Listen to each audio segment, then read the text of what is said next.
you cannot call the speaker to order. Greg.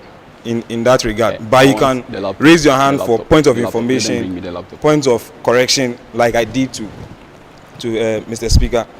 And one thing we can correct is that apart from the speaker that is being, or that has some form of special name like Mr. Speaker, per our constitution, either if it's a male or female, you can use Mr. Speaker for either a male or female, per the constitution that we have. But then also, apart from that, all other people are honorables. So when the president stands to speak, is an honorable member. When another person, maybe a committee head, stands to speak, is an honorable member. Like you said, that is why they took their oath of office as executives in the associations. But when they came here too, they have to be sworn in as members of parliament. So all other persons are honorables. So that's the name we give to the general people, and then the speaker has his own peculiar name. So when the SRC president stands to speak, he's an honorable in this house, but outside is His Excellency. And then also when you rise to speak, you address the one in the chair. So you address the speaker, and then you address the house. So you call on the speaker, Mr. Speaker, the house. So you address the speaker, then you address the house. Before anything that you have to say, you attach to it. And then also when there is a motion that is being passed, anytime we pass a motion, we need a seconder. So what we do is that, for instance, in the adoption of the paper, when we make the corrections, they will call for a motion, that the motion to be passed to adopt the paper. So one person moves for the motion to be passed. Anytime a motion is passed, we should have a seconder to the motion. So the motion is seconded, they will go on to have a counter motion. Maybe somebody doesn't agree to the motion that is being passed. When we have a counter motion and then there is a seconder to the counter motion, then we put the two motions to a vote. So every voting that is being done in the Parliament House is done by simple majority. So we just have head count, or we raise hands, and then by simple majority we decide on which of the motions we can pick on the floor. And this is a house of order. So as long as you come in the house, when you are exiting the house, you have to write to the clerk that you are exiting the house, to have a formal notice to the clerk or the speaker that you are exiting the house. So we don't, move in and come in shabbily. Sometimes we ignore those things, but it's also part of the motions that we have. Thank you. All right. Thank you very much, Your Honor. Thank you very much, honorable member. All right. So, is there anything that we need clarity to? Yeah.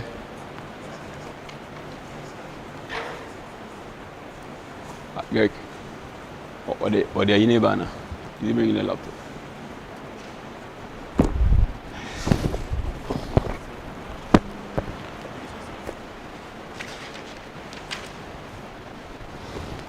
All right. So, for the sake of, all right. The Speaker of the House. My name is Joseph Ado. I also want to clarify on one thing. That is, my name is Honorable Joseph Ado. I want to clarify. My name is Honorable Joseph Ado, a representative of SEMSA, that is Sports and Exercise Medical Science Clinical Association. All right, so I want to clarify something on this. The House, we don't clap our hands, but we go in for the finger tip when someone is done with his or her submission in the House. Thank you. All right. Thank you very much for the information, honorable member. Okay. So,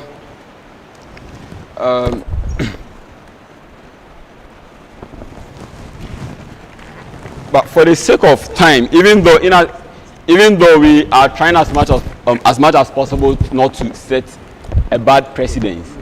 But for the sake of time and for the sake of we not really doing things in a bad way, I think already we've waited for quite some time now. And I believe that the time for this sitting was communicated to everyone. And in as much as, I mean, regardless of that fact, we still don't want to commit any blunder in this house to set as a bad precedent. But I don't think we are deviating so much. And I don't think, I don't know.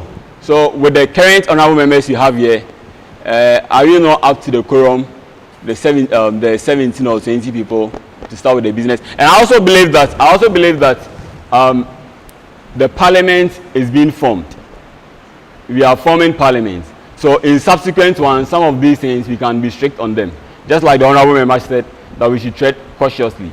So I think for the sake of the fact that I mean, some of these reasons I've given, that time was communicated earlier on to all of us here, and also this house is being formed. We should not let something that's not a contravention to the constitution to prevent the business of the house. Because if care is not taken, we might end up leaving this house around in the evening, around 10 p.m. and all that. And I don't think that will be fine. And I also don't think that, in as much as we want to serve students and we've chosen to dedicate part of our lives, not our life fully on campus to serving students. I mean, we've only dedicated part of it, and the chunk part of our life on campus is for academics. So I don't think we should be held ransom by this. So the house should proceed. Business of the house should proceed. Yeah. Mr. Speaker, the house. With all due respect, Mr. Speaker, it's not what you think. Come again. With all due respect, Mr. Speaker, the Constitution is not subjected to what. So the Speaker of the House. The Speaker of the House. Yeah. With all respect, once again, the Constitution or the interpretation of the Constitution is not subjected to what you think. Respectfully, to what you think. So, you see, as a member of the old house, we've had serious issues pertaining to the absence of the reps from Ahoy. And I think that interpretation of having the quorum with the 17 members should be subjected to the interpretation of the Chief Justice, because he is the custodian of the Constitution. So he should interpret that part for us so that we move on. And I'll advise the House also that because of what we understand that the time factor is very crucial, but we also want to tread cautiously on legalities, because in the previous House it was about budget approval from the federal, and then the budget approval from the federal to an activity from a province wasn't passed through the treasurer of that said province. And when it came to Parliament, we outrightly disapproved it. Why? Just for the fact that the treasurer in that province didn't have access to the budget document before it came to the House. We just threw it out that they should go out and go and settle these issues between the two provinces and the federal before we can even take a look at the budget. So we should tread cautiously in the terms of constitutionality and legality. Secondly, because of what we are going through now, I think that, like the Speaker said, time was sent to the two provinces on, or members of, or students of the SRC, on the time that this said Parliament sitting will be made. So moving forward, I don't know the issue that may have prevented those from all from coming, but moving forward, we should pass a resolution from Parliament as to the penalty that each member will have to pay, especially members of Parliament, when they come to Parliament sitting late. So those that we are waiting for are members of Parliament. So if the Speaker is appointed and approved, I urge this House that we should pass that resolution so that members of Parliament who come to Parliament sitting late should be penalized on this issue, so that we don't sit and hold ourselves to ransom waiting for other members to come in to form a quorum, because it is constitutional that we form a quorum to have the House, but we can't also wait for them. So this House should pass, when it is fully constituted, should pass a resolution to penalize members who come to parliamentary sitting late without any notice. I thank you. All right, so honorable member, thank you very much. I'm coming. Let me address some few concerns before we proceed. So, honorable member, I think first of all, it isn't like I'm here to do what I think. That is not what I'm saying I'm doing. So respectfully, too, I'm not here to do what I think, but what I'm here, you understand? What I'm here for, what I'm here to do is that, or what I'm trying to make us achieve, or certain order in this House is that, insofar as, I do not interpret this constitution, and I do not have the power to interpret this constitution.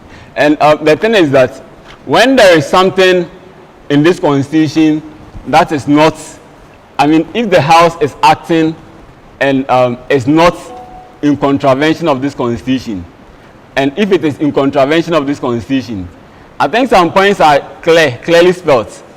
You understand? And it does not need some special interpretation. There are parts that are very delicate that we need the advice and the counsel of the Chief Justice. But I don't think the entire constitution can only be used based on the interpretation of this the CJ, unless perhaps an honorable member wants to break a law and break part of the constitution, and we are having some back and forth then you need the speaker to clarify something. So I think what we should do is that, or what moving forward we should do is that, if there is a part of the constitution that we are looking at and we think or we see it as, so back to the earlier point about the thinking. I think if any of us here do not think, I don't think this House can. If you are not thinking, then how can we be here? But what we cannot do is that we cannot impose our thinking in this House. But if I say I think, it's my brain and I'm thinking, so I think I can think. Don't you want to think? All right, so that was just right there. So the point I'm trying to make is that if there is something happening in the Constitution that is contravention to the Constitution, maybe an honorable member wants us to, just like you mentioned, if the Constitution says that budgets should pass through Treasurer, and the House wants to consider a budget that has not passed through the Treasurer, then in that case, you will call the particular honorable member to order that this thing you are doing is in contravention to the Constitution. So in argument for that, the honorable member will try to maybe say some one or two things. No, we don't understand. If you are trying to play with our brain, let's call the speaker, let's interpret it. You understand? So I think that's the whole point. And the point I made earlier on too was that just like the advice you gave, honorable member, that we should tread cautiously. I think we need to do that. We need to tread cautiously. So the point or the argument, not the argument, but then the point I was making was, since the House, the House did due diligence, and the House is not at fault that certain honorable members, and I think we've already made them being in the known that just before we entered here, we had a conversation and they mentioned they have close to 2 hours or some few minutes, but more than an hour to be here. And I think that's quite some time. So if you are to say we are to wait here, we can do that. And we can do that. And the other thing, the first point I also made is that since this is the first sitting that we are having, and we are forming the parliament. So if we are to go strictly by that argument, then what it means is that the swearing in of we members of parliament is even void, because we don't have the quorum to even start the business of this house, because the swearing in of the members of this house is even void because the quorum is not formed. But I think what we are trying to do is that we are forming parliament. You understand? Yeah. Your Lordship.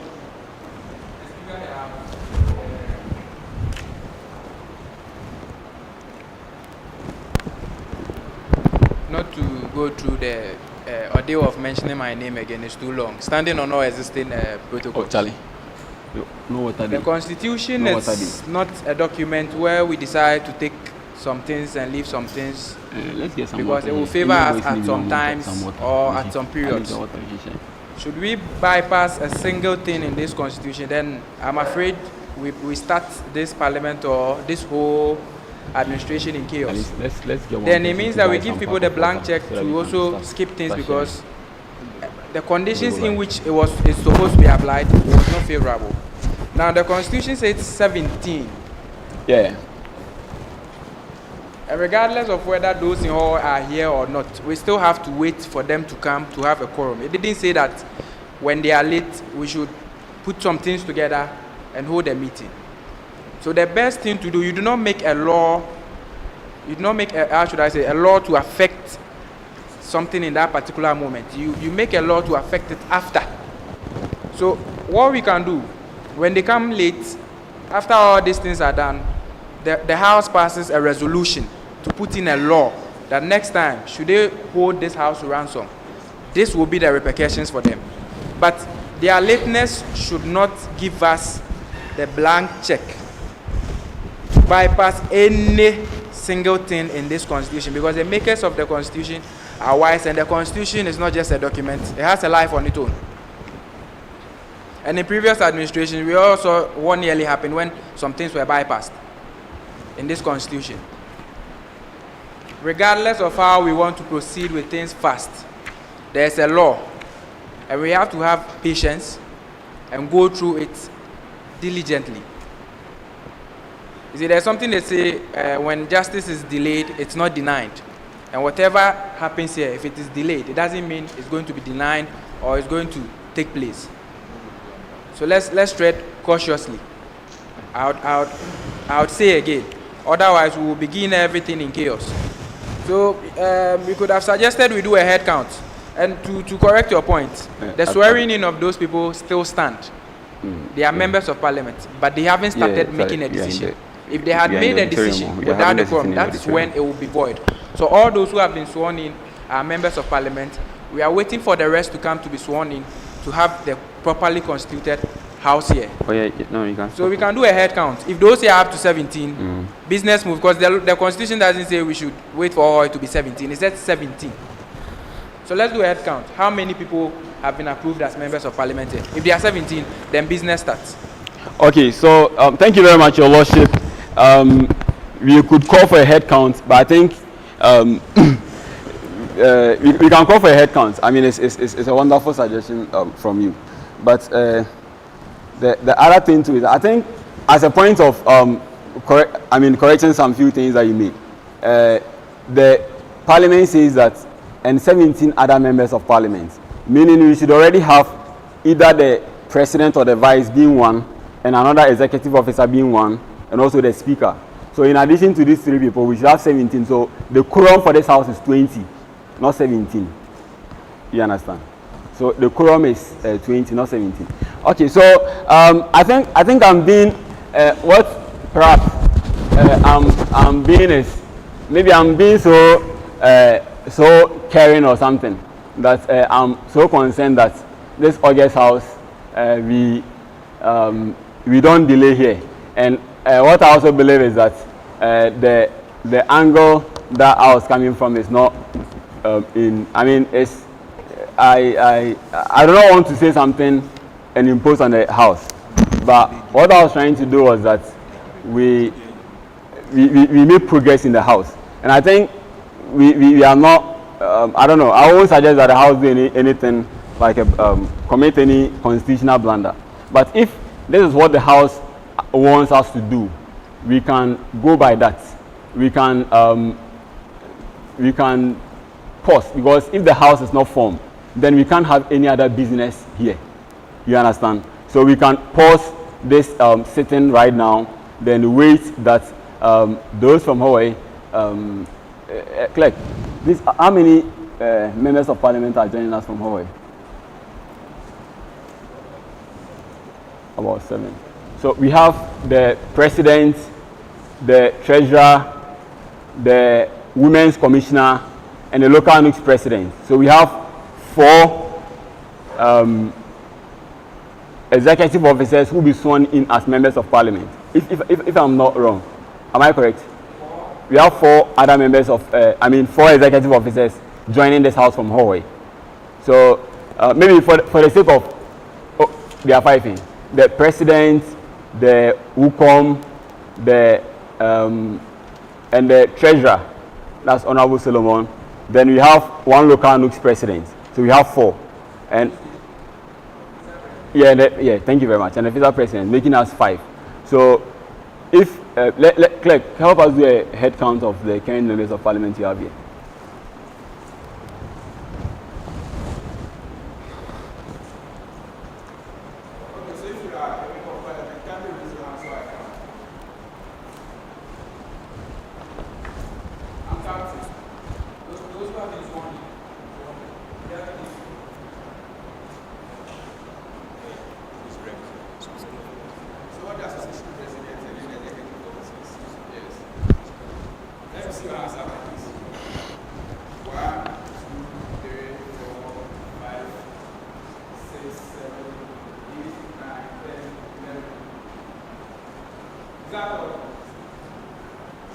So 11 with yourself, 12, and with myself 13, 14. So if you add 4 or 5 people, that's how many? 19. That's 19. So even with that, we still don't have the quorum. Even if they come and join us here, we still don't have the quorum to start this house. So maybe I don't know what this honorable house to say, but I think to make things very simple, is this house that makes the laws, and this house can pass a resolution. This house can pass a resolution. If it is in the interest of students and it's in the interest of this house, we can pass a resolution and proceed with that. But if the honorable house, I don't know what the honorable house would have to say about this. Okay, our legal advisor, I saw your hand up.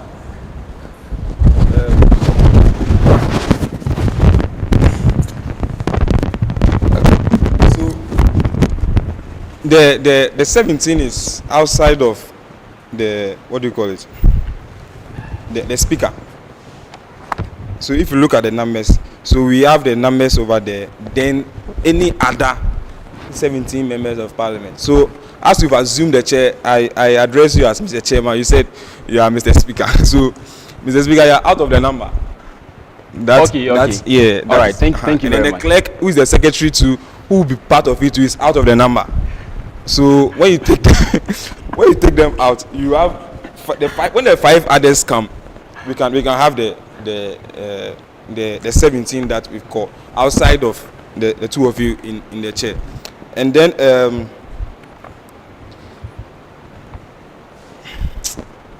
I've disorganized it. Honourable member, just as a clarification, I want to understand that I really got the information you passed very well. So you said that with the quorum, it excludes the speaker and the clerk, right? That was the point you made. It excludes the speaker and the clerk. And so aside the speaker and the clerk, we need just 17 other members of the House. Is that right? I'm sorry, Mr. Speaker. All right, apology accepted. Okay, so Your Lordship. The quorum is that you have the speaker or the deputies in the absence of the speaker. That is 1. Yeah. Then so these people must be present. Yeah. So the second is that we have executives which must include the president or the vice. So they are also one section. Then we have the 3 other GCRs.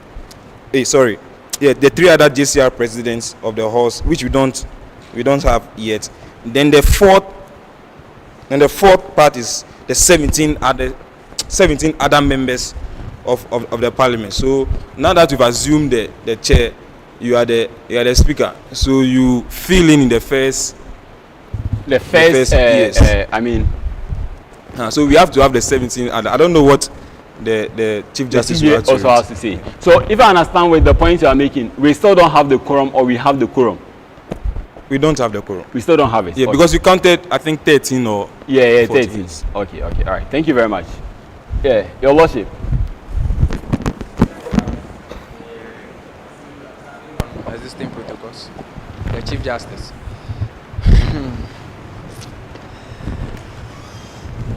It's a delicate matter, to say the least, and regardless of your good intentions, regardless of your wisdom, what needs to be done, and what must be done. The number we need here is to elect a speaker before even we adopt another paper. Before we do what? We have to elect even a speaker before another paper is even adopted. We have to elect speaker? On precedence. Per the precedence? Yes. Speaker is elected and then he leaves the House. You are a member of the House per the Constitution. The Constitution counts you. The Constitution doesn't count you as a speaker. It doesn't count him as a clerk.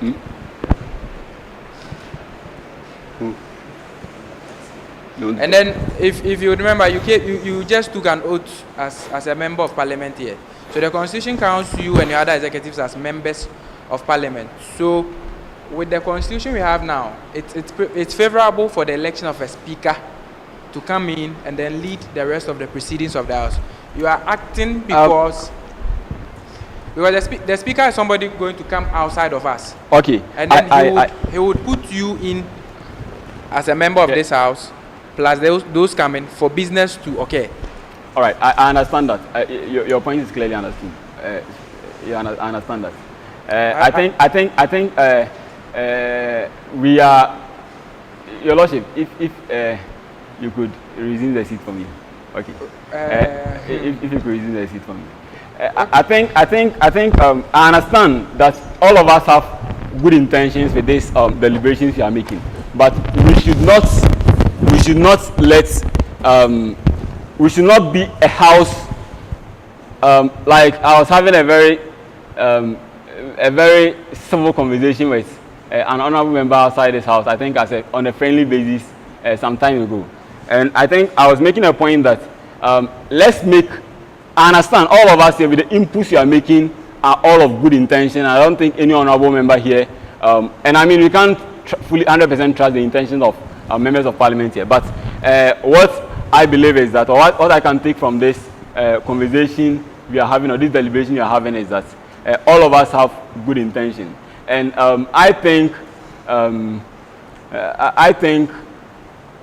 as a speaker of this House, or as an acting speaker of this House, what I believe we should do is that we shouldn't be interested in, issues like this. We might set a bad precedent, but issues like this should not drag the business of this House. We should be a House that is interested in bigger things. You understand? So we can make this. We should not make this waste our time, because we should not make this waste our time. We are members of this House. We take decisions, the utmost decisions on this land in UHAS here or in the SRC. So what I believe we should do right now is that let's come to a consensus on what this is the House we have now, on what the House wants to do, whether we should proceed or we should not proceed. Because I'm saying this because this is a delicate matter, like his Lordship said, and we shouldn't set a bad precedent, or we shouldn't do anything bad. So what we should do right now is that we should deal with this matter and not let it waste time anymore. So if this honorable House wants us to wait for the all white people to come, which will come and add up, and we will still not form the quorum, and probably we would have to let a speaker, maybe the House will decide what we would have to do yet. we'd have to make the EC or something open. I mean, the House will have to decide all that. Then we can be going back and forth with this. But if not, I would admonish the House that we make progress. Since I'm giving 2 instances. The first one is that this is the first House. We are now forming the House. We cannot wait to form have a fully formed House. So this is an advice I want to give this House. And if this House doesn't want to take, we can make a decision. So, Your Lordship, I could see your hand up.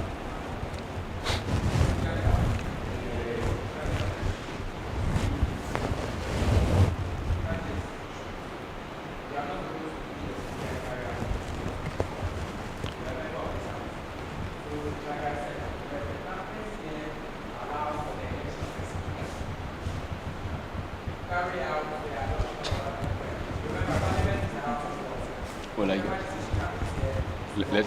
let's cut this.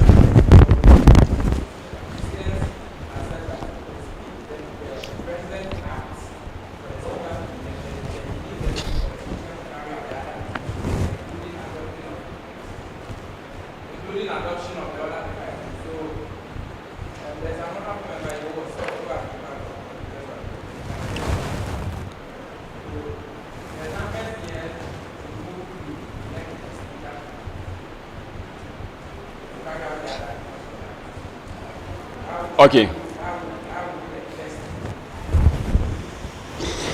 All right. So Honorable, Your Lordship, not to cut you short, I think the bone of contention here has been resolved by itself. We have the honorable members from Hawaii coming. We've already spent about an hour on this issue, and this issue, really spending it is not really taking us far. We have the honorable members from Hawaii joining us. So let's make progress as a House, and let's not get stuck in this forever. So I believe we can make a progress. So without further ado, what we can do is that I would quickly maybe give our honorable members from Hawaii some few seconds to freshen up or to cool themselves down, after which I'll call them in front here, call our Lordship here to come and swear them in. After the swearing in, the business will proceed. So without further, Your Lordship, you have an information to give us. Yes, let's like I said, after they are done, you have to elect a speaker, so that you come back here and then resume your seat as a member of Parliament, and then business can begin. You are not supposed to carry out the other business. You are supposed to sit in temporarily whilst a speaker is elected for you to should I say, abdicate or give up your seat to the speaker to lead the House. If there was already a speaker elected during the general election, he would have been conducting all these things and wouldn't even be having this discussion. So the Constitution makes you sit in as the head of the executive arm for the head of the legislative arm to be elected immediately to continue the business of the House. So if they are sworn in as members Your of Lordship, which side of the Constitution are you reading from? Can you put that for us? I'm based on precedents. Like I said, Parliament is a house that makes laws, and everything Parliament does becomes a law. And Parliament cannot make a decision which would go against its own self again. All right. Thank you very much, Your Lordship. So the Speaker, if they would agree, the Speaker must be elected to continue the conduct of the business of the House, but that has been precedence, and unless the House wants to go against its own precedence, it's the decision of the House. All right, thank you very much. Thank you very much, Your Lordship. I think by the grace of God, I've also, witnessed proceedings of this House. I've also, by the grace of God, been a member of this August House for 2 times, and I've actually seen how proceedings are done. And I'm not saying this to set things in any negative manner. But what the point I want to make is that in the election of the late Right Honorable, during His Excellency Apollo's time, who could remind me of the? Come again. I can hear you. Emmanuel Saki, Helaman Saki, yes. In the election of the late Right Honorable Helaman Saki, who was the may his soul rest in peace, who was the Speaker of this House, which I formed as a member of this House to elect the then Right Honourable. I sat as a committee chairperson as a member of Parliament of this House to vote. There were two different how do you call it, candidates for the Speaker position. I voted in that election, and I think that is also a precedent. So we are not really going against the Constitution, unless maybe an honourable member would bring a clause in this Constitution and direct us that this House is making a blunder by going against what is stated in this Constitution. If no honourable member in this House would make that, I think the business of the House should proceed without any further interruption. Thank you. So without much ado, I'll call on our honourable members from Hohoe to come in front for them to be sworn in by His Lordship, the Chief Justice, for him to be sworn in. So honourable members from Hohoe, we welcome you guys to this August House, and I welcome you all here for us to be sworn in.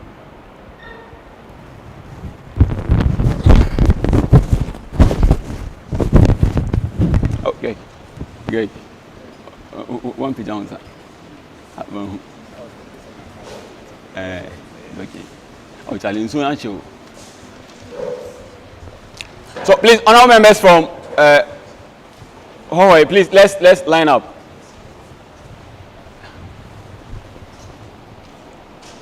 Yeah, so the honourable members who are not here too could join them. Yes, very, very fantastic.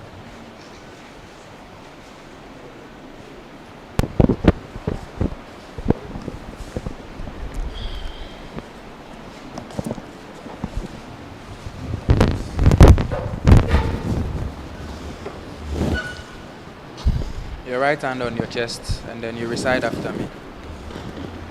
I, and then you mention your name. I,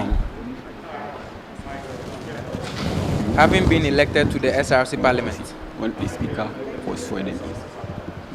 of the SRC, Was sworn in. do hereby in the name of God swear solemnly that I will bear true faith of allegiance to the SRC Constitution and uphold, preserve, protect, and defend the SRC Constitution, and expose with faithful zeal any act, commission, or omission, or any matter that would undermine the said SRC Constitution. So help me God. All right. So thank you very much, Your Lordship, and congratulations to you honourable members from being part of this August House. I understand that not all honourable members are here from Hohoe are here. Some are still on their way coming, and we will swear them in as they get here. So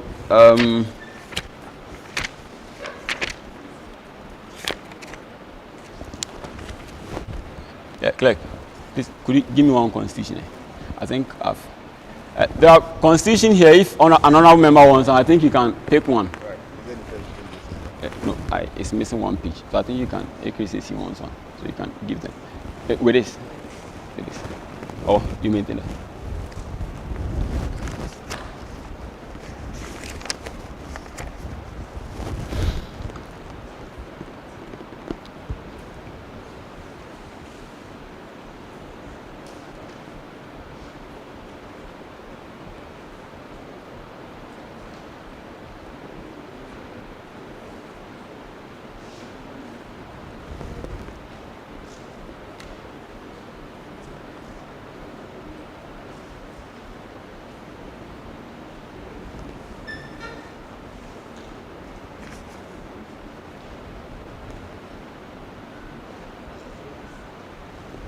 All right, so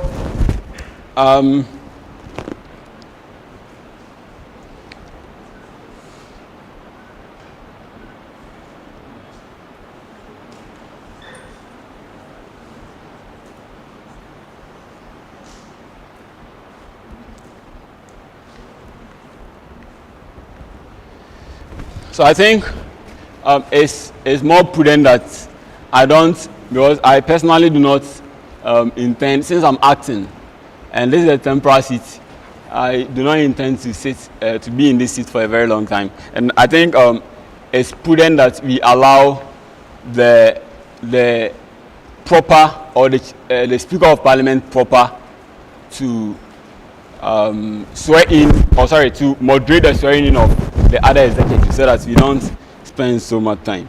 So moving next on the agenda is the adoption of the order paper, which I think we've done that, right? Could you do that? We have not done that. All right. So yeah, I think that was what sent us into this 1 hour of ride. Is the adoption paper that sent us to the 1 hour of drive. So I think we should make progress. The summary of the 2022-2023 election, for the sake of some 1 or 2 reasons, and also I think for the sake of 1 or 2 reasons, we would jump that and move on to the next on the item. That's the vetting, approval, and swearing of the committee chairpersons. So, like I mentioned earlier on, this house needs to make progress, and I would call on the clerk. I believe this morning the clerk of Parliament sent all the committee chairpersons an alert about their appointment. So I believe the committee chairpersons here know themselves. But for the sake of easygoing, the clerk would. You send the laptop. You send it. I'll call on the clerk to. I'll call on the clerk to call on the members who needs to be appointed as the committee chairpersons. A moment, honourable member. Clerk, let me see. I think.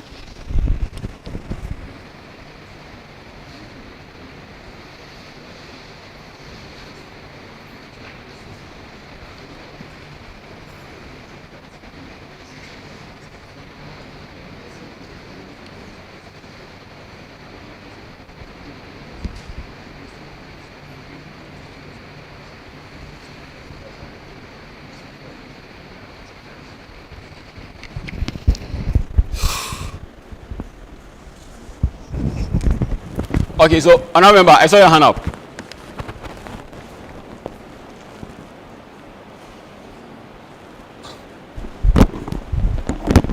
The Speaker of the House. My name is Honorable Joseph Ado, a representative for Sports and Exercise Medicine.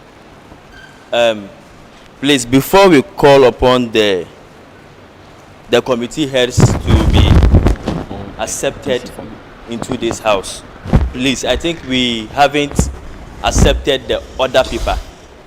So I think we have to accept this order paper before we can proceed with any other matters on it. Thank you. All right, thank you very much. Thank you very much for drawing my attention to that. Thank you very much. So, like I mentioned, in order not to find ourselves in a state of conundrum back and forth, and sort of misunderstanding. You understand? I think the ultimate misunderstanding that needs to be really taken care of in this August House is a constitutional blunder. Aside that, I think we should make progress, like I mentioned. So, with all the concerns about the other people that has sent us to this wild goose chase, I think we should. If there are further objections to the order paper, we can bring it up. And I think looking at how much we've spent, what I'll be so much interested in is something that violates the laws of this house. The ultimate laws of this house is the Constitution. The other law is a standing order, and the other is the precedence of this house. So I think we should look at that in our discussion so that we don't find ourselves in this wild goose chase again. All right. Okay, so if there are any other objections, we can please bring them up. Could I get the list of the speakers? Those who were nominated. It was just one person. Yes, there were one guy. Yes, it was only person. Thank you. All right, please. Any further objection?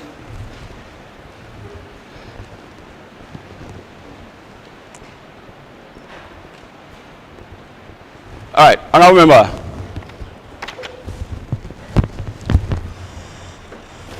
The Speaker of the House, I think that I made some suggestions, so I want to inquire if that has been approved or not. Because one, I suggested that, like the Chief Justice has said, the Speaker, the vetting and approval of the Speaker or the swearing of the Speaker should come before all other swearings, so that the Speaker chairs it. And then the second one is that we should make a provision or a space in the order paper so that we allow the election of the deputy speakers as well. So I want to confirm whether that has been effected or that change has been effected. Thank you.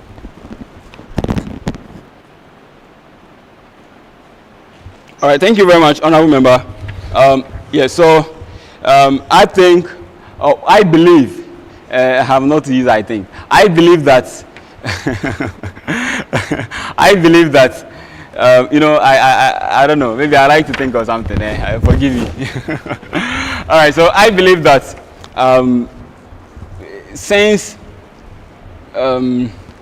with presidents of this house and presidents in mainstream politics, I don't think the house is committing a blunder or the house is moving off guard. So I don't really think that is a problem, honorable member. I don't really think that is a problem, unless maybe I'm proving wrong that is a problem. Because I think we've had some discussions on that, and I'm not understanding through that that is something wrong that this house would commit. We should be, in as much as we are honorable here, we should also be, guided in decisions we take. Then it doesn't become like the honorable house, we feel like we want to do this, so we do that. You understand? I'm not seeing that as the house committing a blunder, unless maybe an honorable member would point out that to me.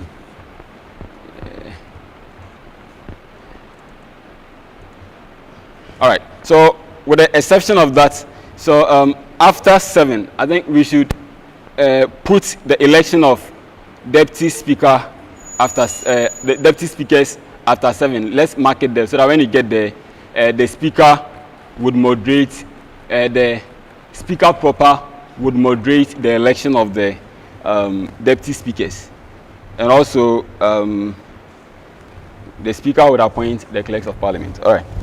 So if there are no much objections, I think we end with the correction of, or with the information the honorable member has asked us to add, which I think is prudent enough, unless there is any objection to that, with refixing the election of the deputy speakers, unless there is any objection to the election of the deputy speakers to that.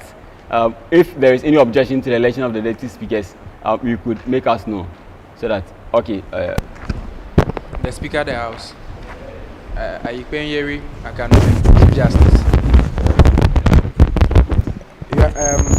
I want to just point out something. So you are adopting the order paper here. So the proper thing should be done. Motions should be moved. They should be seconded and agreed by the existing members of Parliament. It shouldn't be thrown out as suggestions and okay, we are agreeing with this. Okay, we are agreeing that. It should be phrased well. I move for this to be that. I second for this to be that. And then you carry on with the business of the House. All right. Thank you very much for the information. But I think, honorable member, your lordship, that was not a moment. Honorable member, that was not the point I was making. I was not making us move for the acceptance. First, for us to move a motion for the acceptance of this, we need to consider the the input of the honorable member to add the deputies or not. And I think that's what I asked the honorable house about, if there is any objection to what he has made. And it's deliberation. And the ultimate motion that we will move is the ultimate motion, unless there is any objection to what he is saying. The ultimate motion that we will move to accept is the inclusion of that or not including that. So we need to, we will move a motion to whether we would include that or we won't include that. And to move that motion, we need to deliberate, pinpoint or bring any issue, or if there is anything that we have with the input he's making. If there is no input, then we will now move a motion that the input is making, whether we should accept it or we should not accept it. You understand? So what I'm asking is, if there are any objections to that, the objections to what the honorable member is saying, if there are no objections, then we will move to include it in, then you would accept the other paper. If there are objections to it and the arguments for the objection falls in the, in the right senses, or in the it falls right in the senses of this honorable house, then we can, we would choose to accept or not accept it. Then you move an order, you move a motion regarding that. All right, honorable member, you had your hand up. Yeah, clear.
So, honorable members, I think moving forward, I want us to do this, I want us to incorporate this in our skills.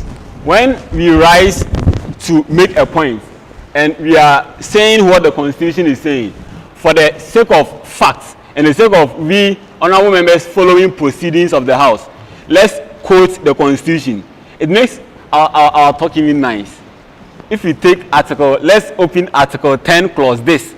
We are speaking as members of Parliament, you understand? Let's not talk like Constitution is this, you understand? So I think honorable clerk, you should help us with you can help us so that we get to understand or appreciate. Then we don't make a statement like we want to, you understand? I think, if I understand, that is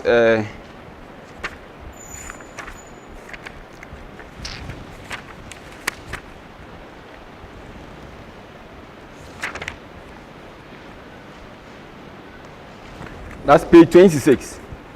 Page 26 of the SRC Constitution, and Article 48.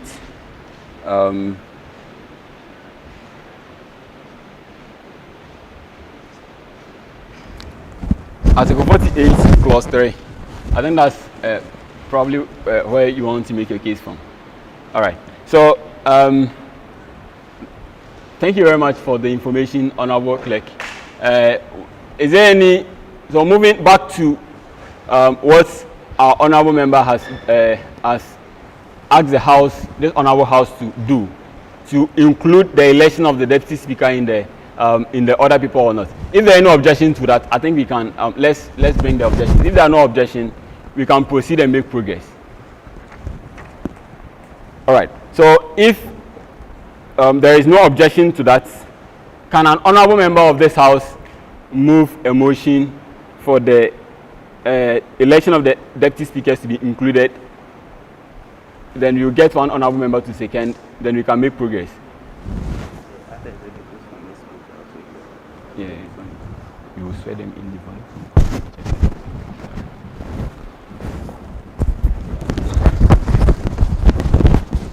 All right, Your Excellency. The Speaker of the House. My name is Joseph Ado, a student rep for Sports and Exercise Medical Science Student Association. I rise to move a motion that the vetting and approval of deputy speakers should be included into the order paper, so that we proceed to the day's activities. Thank you. All right, thank you. So we will need an honorable member to second it. Your Excellency Christian.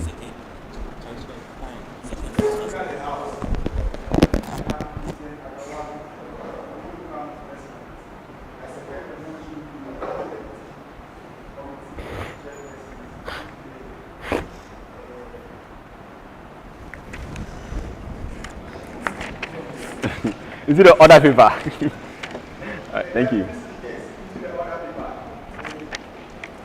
All right. Thank you.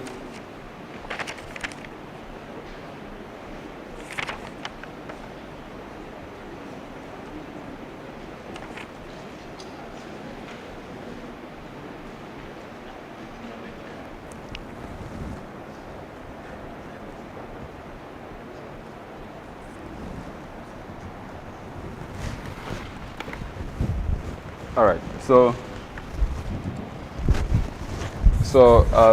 without much ado, the House therefore include the election of the deputy speakers in the order paper. Had the House called for, as the honourable member called for a motion that this honourable House votes to vote on the subject matter, you would have further moved for this August House to vote on that matter. So since there is no objection, let's proceed with that. All right. So we have our honourable members from SPH join us. The second tranche of the executive join us. So we would call them in front here for them to be sworn in. So with much respect, I call on His Lordship to come forward, and also the honourable members from SPH will also come forward. Then we conduct this business. Yeah. Oh no, I understand that. But you see, I'm only giving suggestions. yeah, I understand. I think I actually opened the.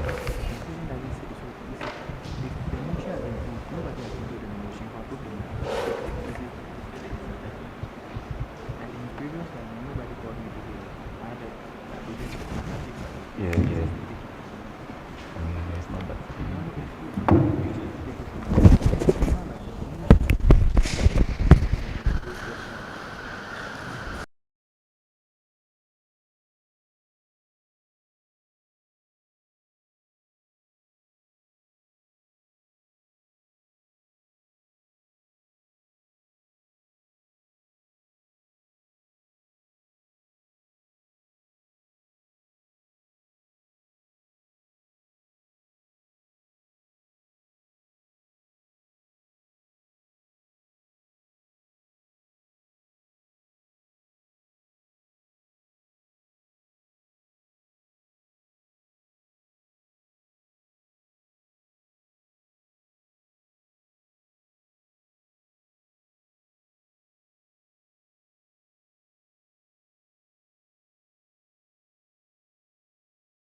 go through so you can.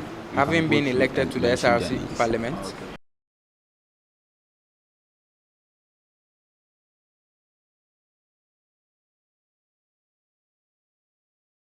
I will bear true faith of allegiance to the SRC Constitution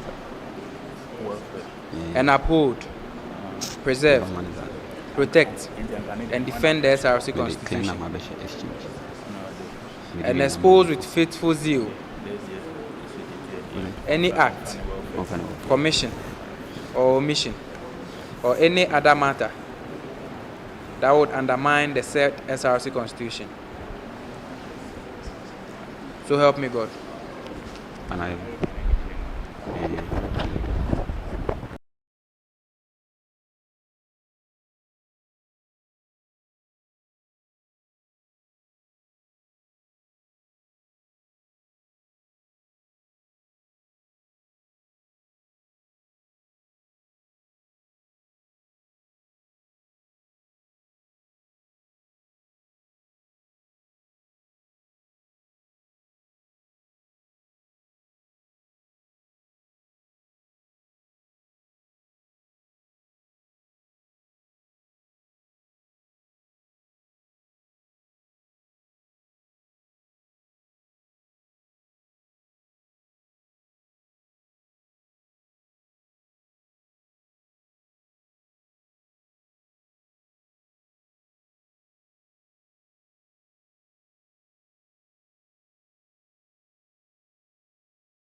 Only.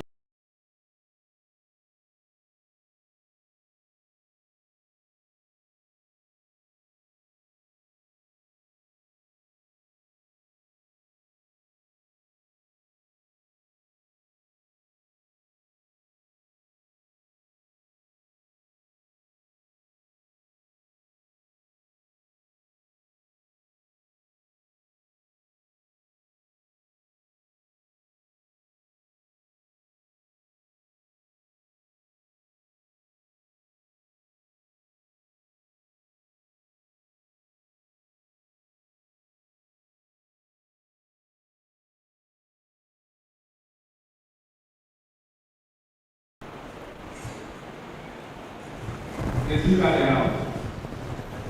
Okay, so the following are the names of the suggested students for the various committees.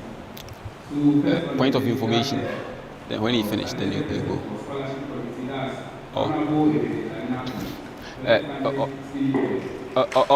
Honorable Clerk, we want to.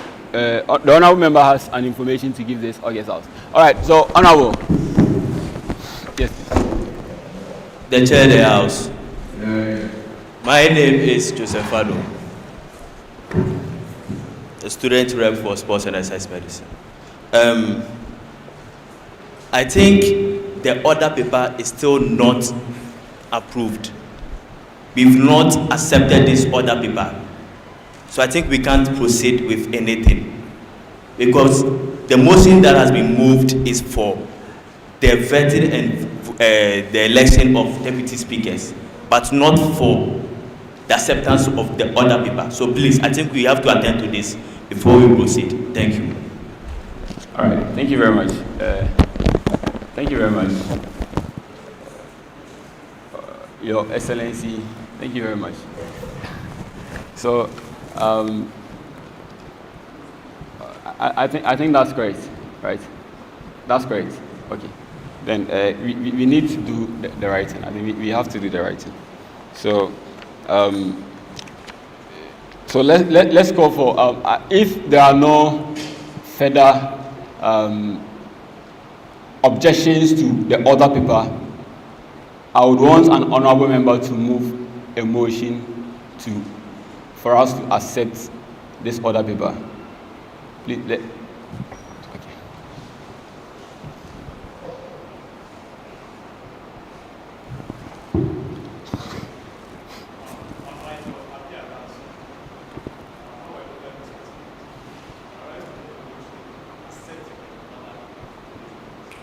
All right, thank you very much.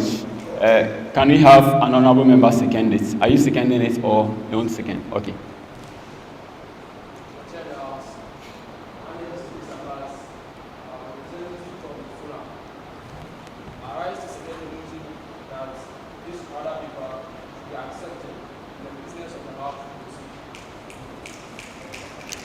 All right. So all in support of the acceptance of the order paper, say aye. If there is any not in support, let's say nay. All right. So by a unanimous decision of this House, this order paper has been accepted. So we can proceed with the agenda on the order paper now. So the next on the order paper is approval, swearing in, and vetting of the committee chairperson. So the clerk of parliament will call them in front here for the chief justice to swear them in. I'm not seeing the chief justice. The chief justice is around. Oh, okay, he's around. All right. So the clerk will call the honourable members for us to interrogate them. If there are any objections, we raise. If not, we move all this. I mean, we approve or disapprove them. All right, thank you. The ones coming for the clerk, leave them. The speaker will do that. Okay, sorry.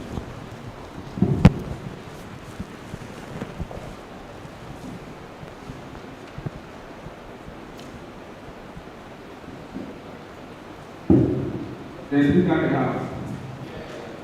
Okay, so like I started earlier, first of it is Honorable Ebenezer for Scholarship Committee.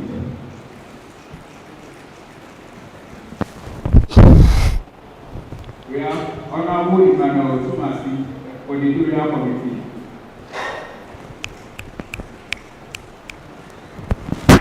We have Honorable Megan Aban for Finance Committee.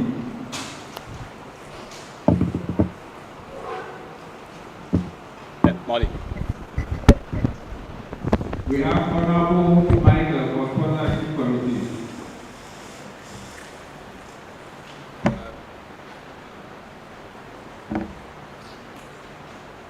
We have Honorable Daniel for Audit Committee.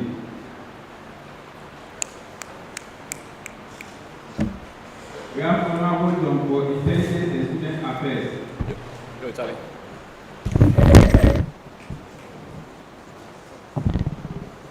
Honorable John.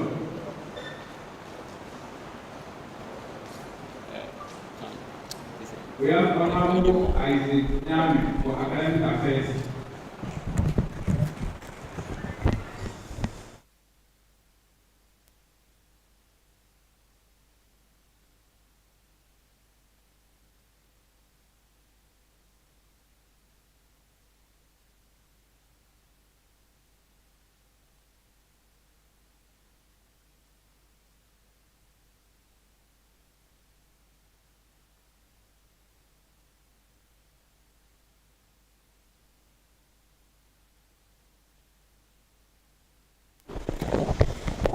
The chair of the House. My name is Joseph Ado. I'm a rep from SEM. And please, I want to address an omission that is being made by our acting clerk. You want to address An omission. an omission? Yes. Okay. That is a correction something. That is being made by our acting clerk. Okay. Our members that are being called, that is the committee heads, they haven't been accepted into this house yet. So I don't understand why our clerk should be calling them honorable members. So I think he should take that out until they are accepted. Then we can address them by that. Thank you very much. Honorable.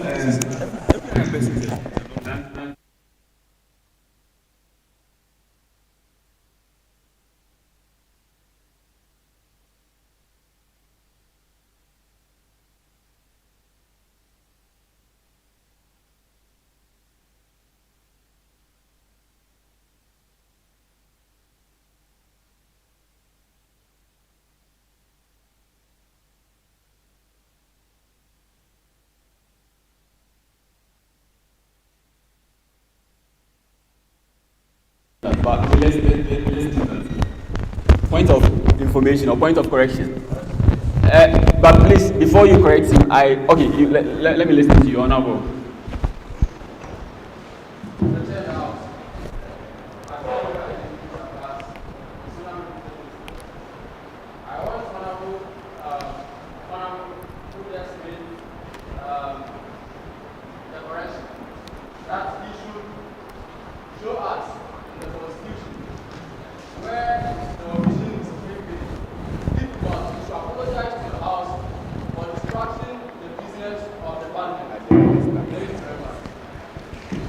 All right, so honorable member, please, the honorable member is asking that you show us in the constitution where that is an omission. And, okay.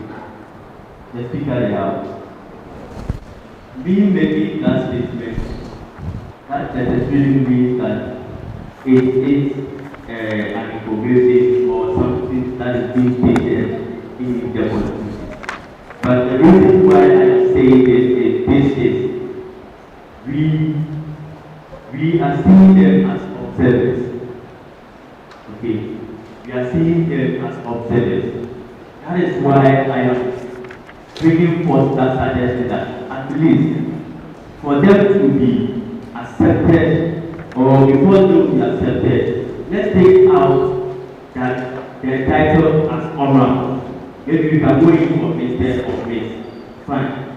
So, but if he is insisting that it is not stated in the constitution, for instance, I don't know where it is being stated in the constitution, but it is something that I've noticed and I wanted us to address it, because they are being seen as observers for now until they are being sworn in and then accepted to be members of this house.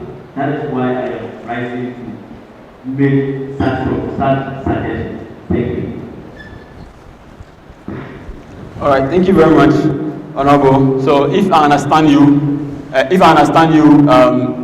it is not, maybe what the Honorable member wanted to know, perhaps, was that since it's an omission, maybe we get to know an omission from where? Maybe an omission from standing order, an omission from the constitution, an omission from somewhere. But I think the Honorable member has said that it isn't an omission anywhere. So with the offering of apology, I think I would want to plead on the honorable member, since it's not really a victim. Okay.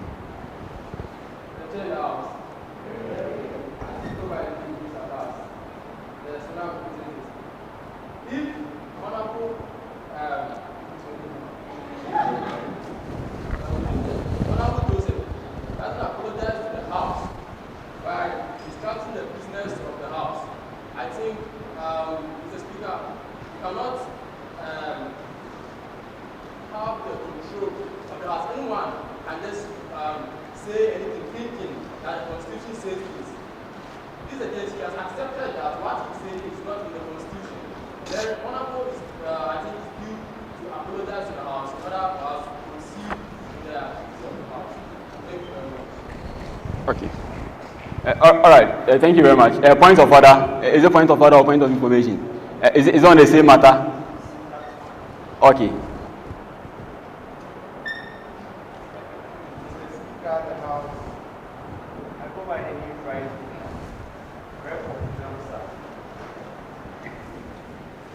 I think this house is mimicking the Singapore, that's the Parliament of Ghana. And the honorable members seated here clearly doesn't have in-depth knowledge on the constitution, so we can't put certain things directly. But with the Parliament of Ghana, observers and committee chairs coming from the General Assembly of the Parliament will not and cannot be addressed as honorables. It's never done. Those who are sworn in the house have that priority to be addressed as honorables. And if this house is mimicking the highest constitution, which is Ghana, and the Parliament of Ghana, and we are acting in that manner, I believe we should take this suggestion into consideration in this week, because that is what is done in the Parliament of Ghana. Thank you. All right, thank you very much. And you see, I earlier on made a statement that we are a house of records. This is not a house of conjecture, a house where people will just stand up and make assertions. We are a house that we are into a serious business, and for the sake of what we are, an honorable member should not make. I mean, just a few moments ago, I admonished this house that let's get our facts right, and let's know what we say and not what to say, and what things that we are not supposed to say, if we want to say them, how we say them. You understand? So, for the sake of the business of this house and to prevent any further delay, I will pardon this, and but then I will issue a caution to all members of this house that let's not deliberately, or let's not, I won't say deliberately, but then I keep saying, let's not drag business of this house backwards. Let's make progress. Please, is that clearly understood? Because I think myself or the next Speaker of Parliament should not countenance any act that's supposed to be a deliberate, or, I mean, if we don't have our facts right, let's not make any assertion, because it might spark arguments that we do not have time for. We mean business here, and we are interested in the business you have here. So please, let's tread cautiously, like our honorable legal advisors. All right. Thank you very much, Clerk. So, Clerk, you may proceed. Let's speak at the house. Let's speak at the house.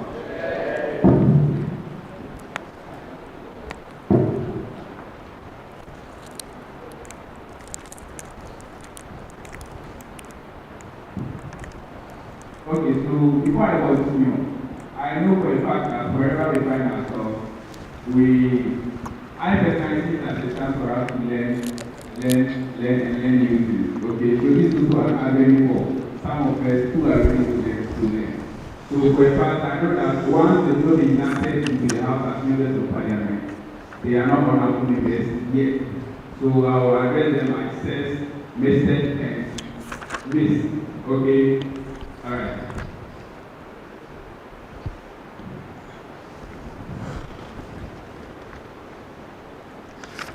So I ended at a publicity committee. I ended at a health and sanitation committee. That's Miss Princess Amina Sapon. So next on the list is Mr. Bernard Amon. That's for publicity committee.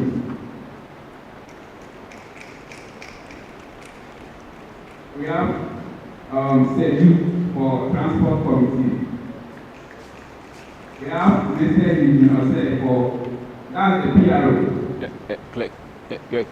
So of their numbers, can we do it half-half? Maybe if, maybe you can, in that, finish with this half, we finish them, then the next one comes. So when you get to a particular number, you can let me know, then you proceed. So next on the list is chairperson or appealing committee.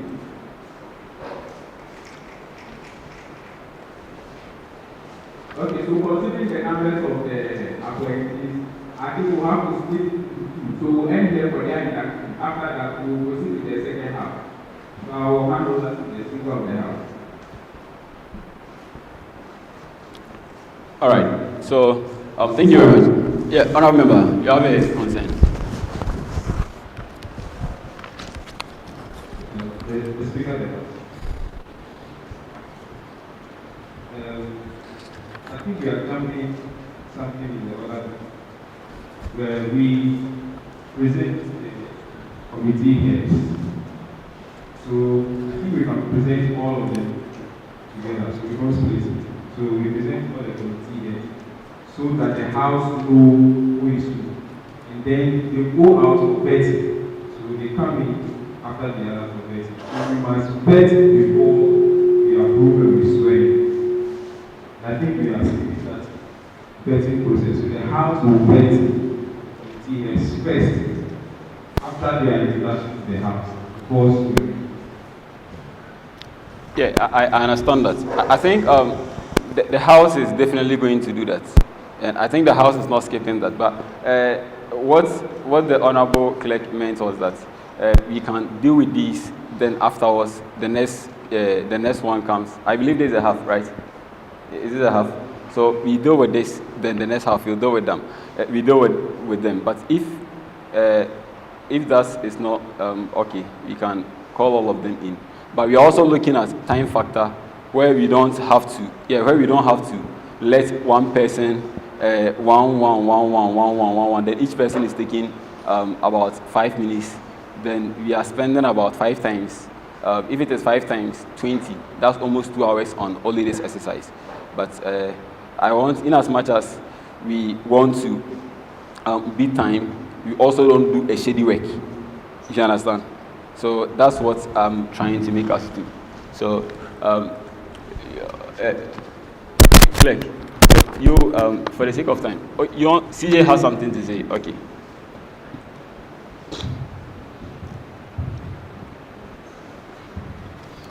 The Speaker of the House, I pay here and I'm reading wrong. So I want to correct something. I'll move on. The Chief Justice is to be invited to parliamentary meeting, but he is not to be invited to speak.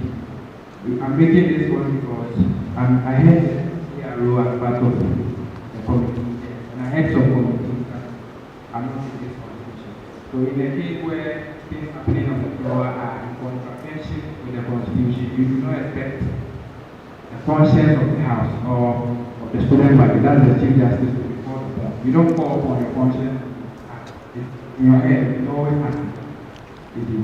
Because I've heard certain committees that are not here. Okay, so go to Article 30, 1, Subclause A, Subclause B, XBI, any other committee has to be established by resolution. So some of the committees are actual committees. So they will say, in the spirit of the Constitution, go with the standing committee. After that, then the rest of the committees want to be approved. Let's say we are meant to let's learn the right thing.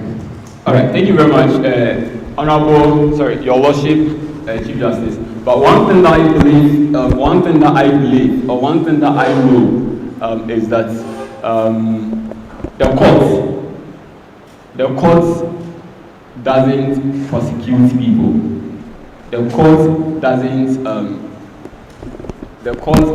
prosecute people. The court doesn't search for people and prosecute them. So what that means is that what that means is that even if in front of the Justice of the Supreme Court of Ghana, you stand in front of the Justice of the Supreme Court of Ghana, and you see the Justice sees you stealing someone's phone, the Justice has no right to say he's arresting you or he's dragging you to court.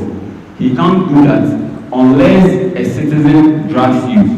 That's why we have state prosecutors. They drag you to the court for the court to deal with you. So they have a thing they say that the court, I mean, I'm trying to clarify something.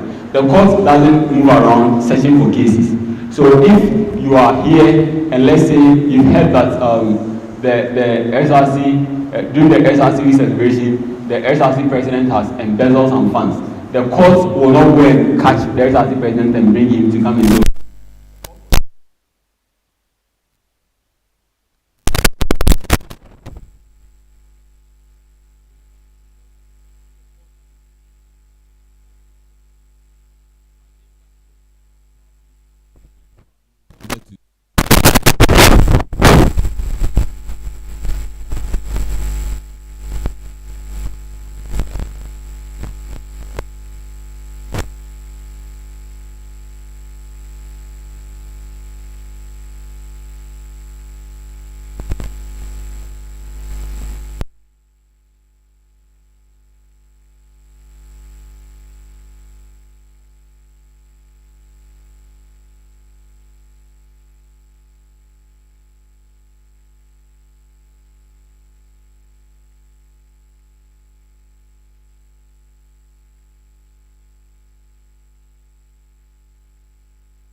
Everybody to stand. Here, it's not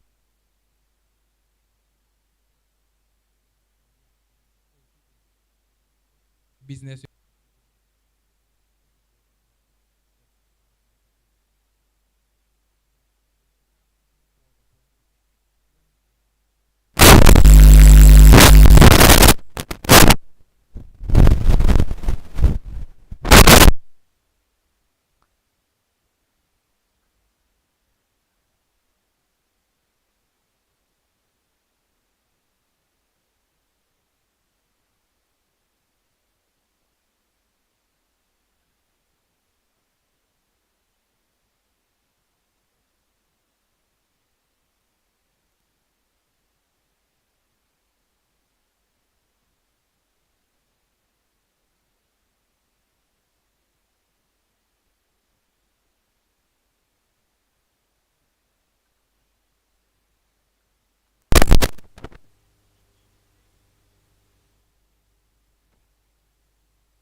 We have a movement of things here. So if you are not a member of parliament, you want to make an input, put it in writing, put it on the desk of the clerk. If it gets my attention, then we will go with that. So, Honorable Clerk, I think you may proceed.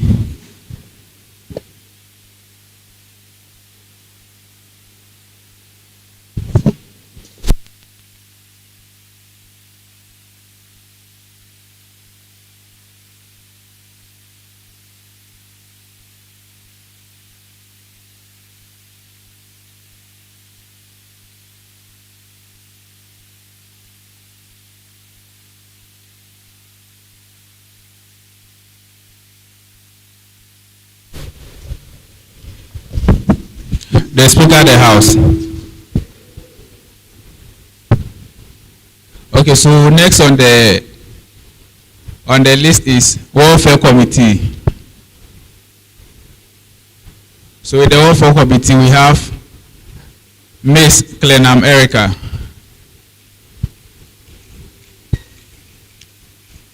We have our legal advisor as Mr. Frederick Lamptey. Sports Committee, we have Sir Peter. Arbitration, Sir Ismail.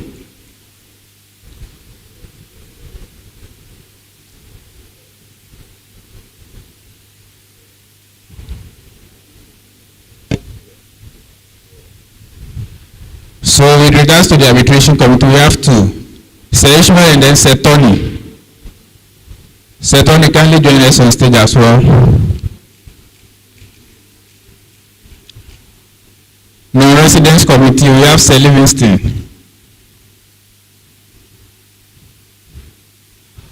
Organizing committee, we have Mr. Dusi Dixon.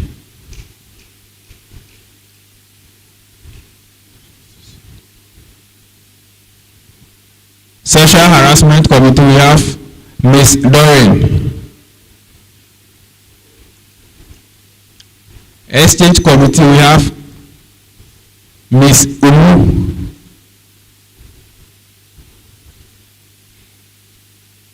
Sandwich Rep, we have Ms. Perpetua. We have two reps for the sandwich, Ms. Perpetua and Sir Joseph. We have Sir Barnabas as the Chief of Staff.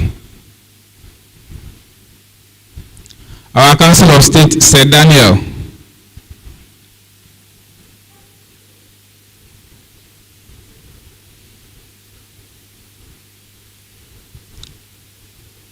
Suggested name for School Fees Committee is Sir Solomon.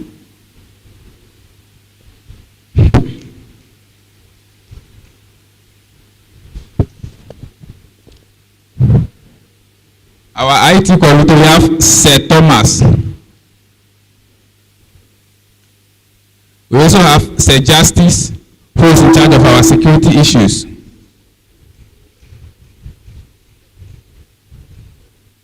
We have Mr. Della as the also as the suggested person for the evaluation committee.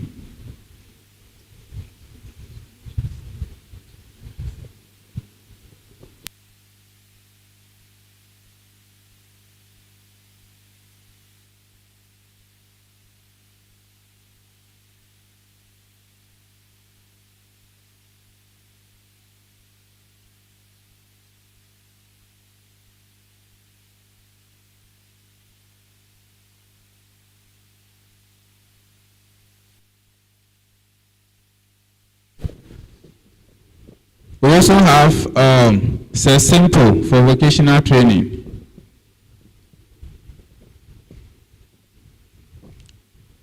We have Sir Pressure for protocol.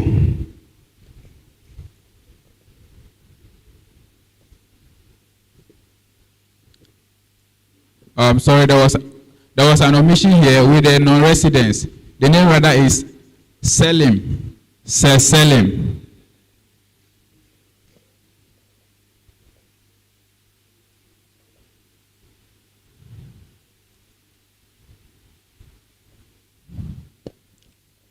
We have Mr. Emmanuel Ado as the Chief Justice.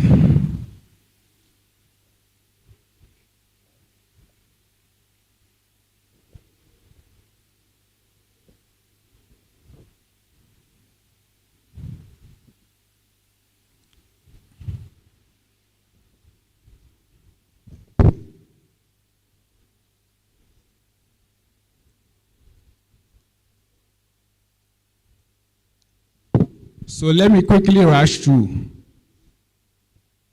Scholarship, Ebenezer Nyakon. Editorial, Emmanuel Chumasi. Finance, Higan Aban. Sponsorship, Michael. Audit, Daniel. Intelligence and Student Affairs, John. Academic Affairs, Isaac Nyame. Projects and Programs, Prince. Health and Sanitation, Princess Sapon. Publicity, Bernard Amo.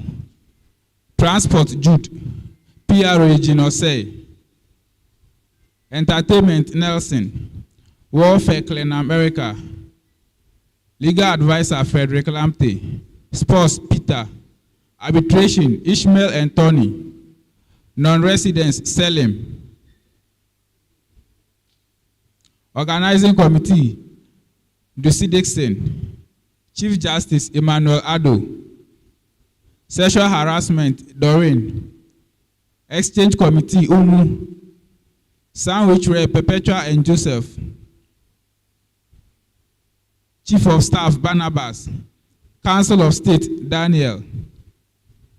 School Fees Committee, Solomon. Vocational Training, Simple. IT, Thomas. Security, Justice. Protocol, Pressure. And Evaluation, Della.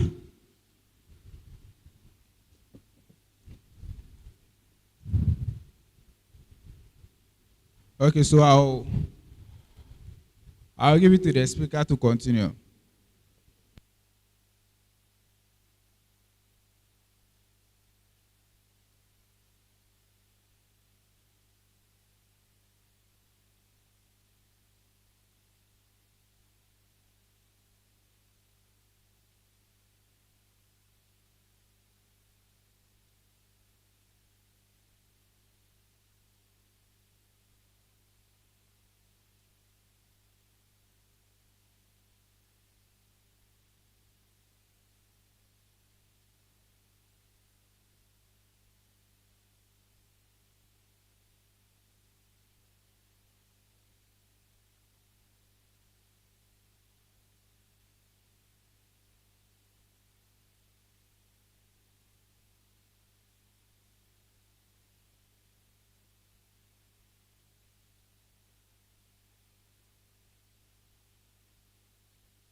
Clerk, time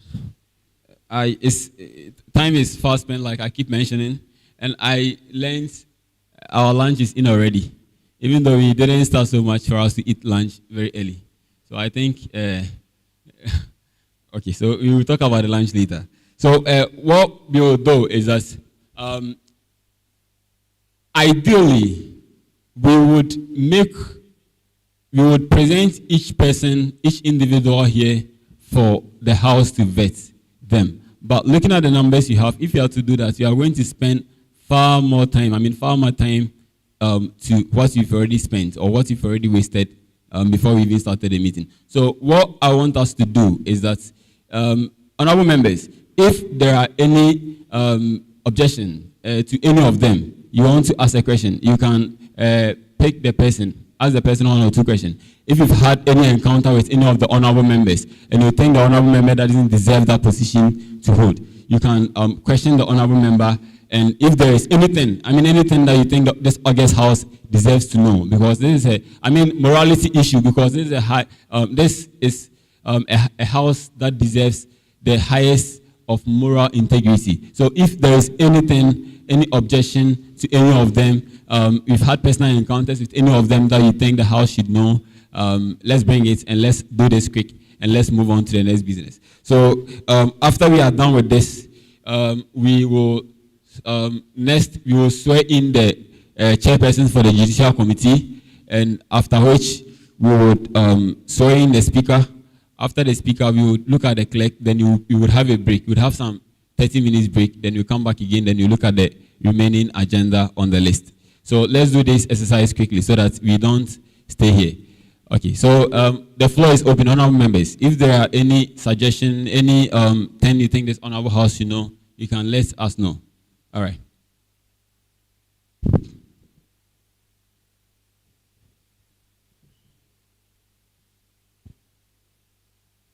All right, honorable His Excellency Bright Goku. You want the honorable? I want to call you His Excellency.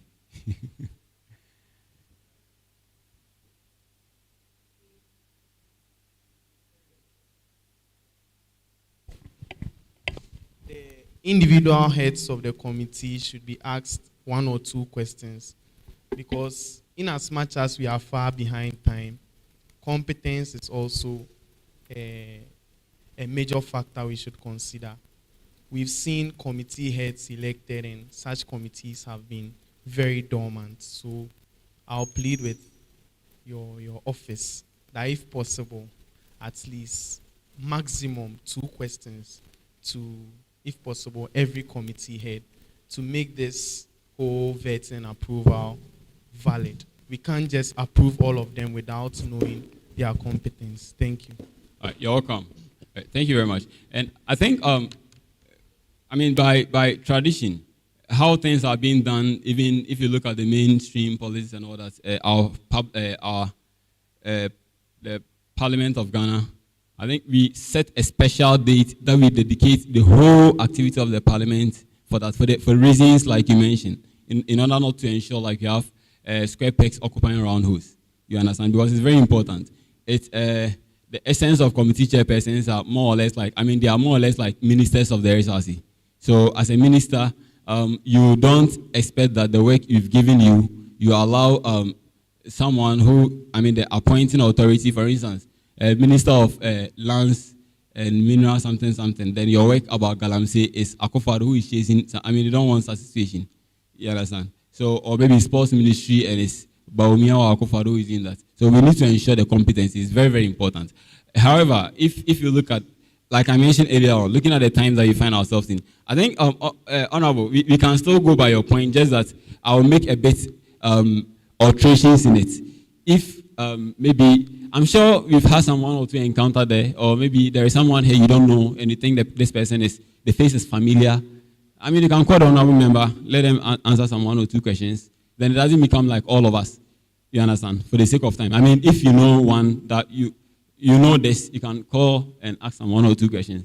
You don't know, I don't know you. Why do you think I should consider you? Let the person say some 1 or 2 things. I mean, you can do like a random sampling. You understand? For the sake of time, I'm pleading it as well. All right. So, I think the floor is open. We can do that. Let's do that quickly. It's now 2:30. Let's take. It's now 2:30. 2:30. Can we take 20 minutes to finish this exercise? Or that's too small? We can do that. It's much. It's okay. It's okay. All right. Okay. Sure. Honorable.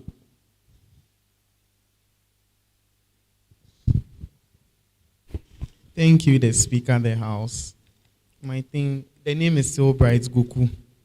And I'm much more concerned about the scholarship. And I don't know the head of the scholar because I've been seeing students constantly being sacked from exams hall for reasons of fees. And majority of them are on these scholarship schemes. And we've had heads of these committees, yet still we see that committee being a bit dormant in terms of scholarship because students are still being sacked. So I don't know the head. Who is the head, please? Okay, Honorable. Hey, Mr. Ebenezer. Just give me 2 of your most prioritized functions as a committee head. And in cases where some members are being sacked, what your office will do as a scholarship head. That's all I have.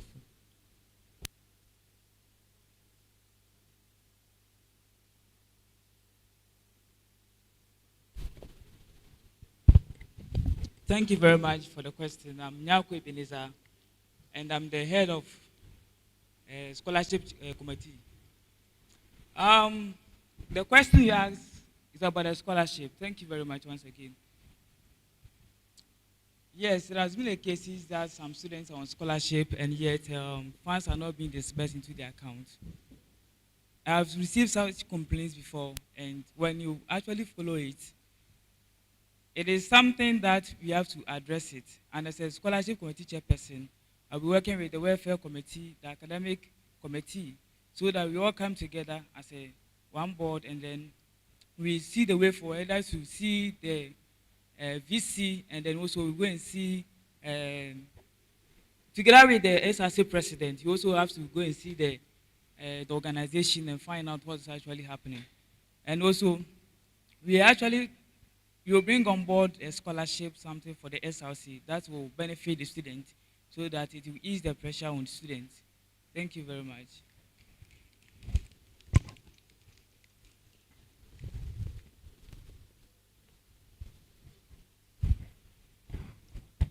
Mr. Speaker,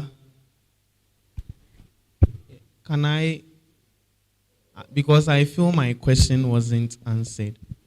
So you want to ask? You want to ask? I just want to make it clearer to you. My question was, okay, in cases where students are being sacked during exams, your students, those who have applied for the scholarship, what in your capacity will you do to ensure that such cases don't even happen in the first place?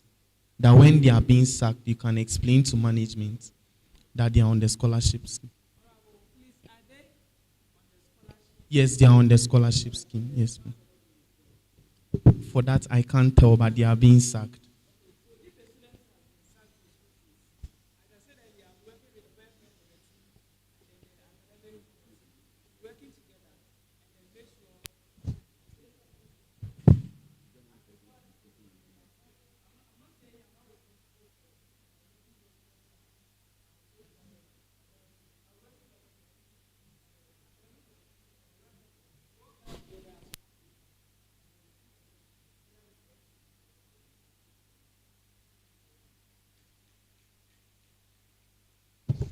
All right.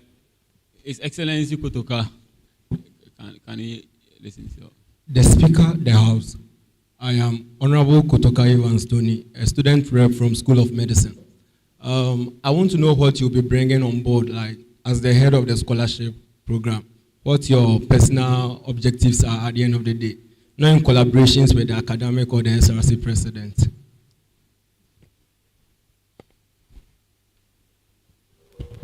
Thank you very much, Honorable. As I said earlier, I don't want to actually bring something that's impregnated. That's something that we are planning. However, we are making some plans that in case everything goes right, we'll bring a new scholarship on board so that it will actually ease the pressure on students. And also, we are making plans to go and see some of the organizations that will actually offer their scholarship to the students of UHAS. Thank you very much.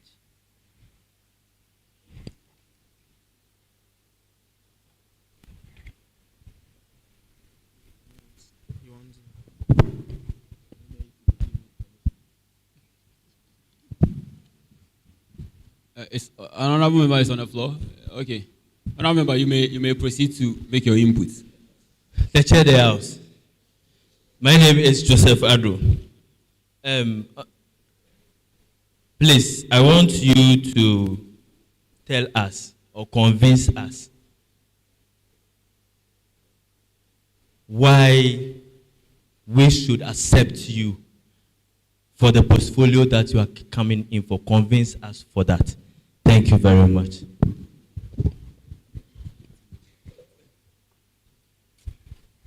Thank you very much, Honorable, for the question. I think for the past years, I've been following scholarship programs, and in fact, getting a scholarship is not easy. It's not an easy job.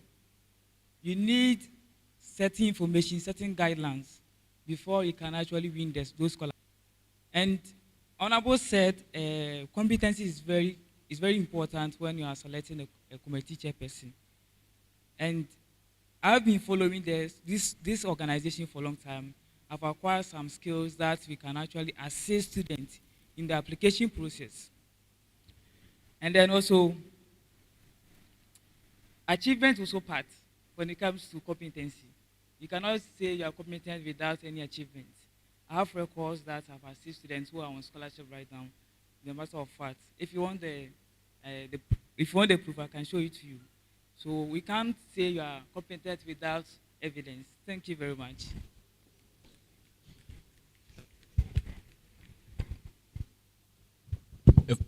That's all. All right. Another. You want to ask another question? Another committee. Okay. All right. Thank you, Mr. Speaker in the House. Bryce Goku is the name.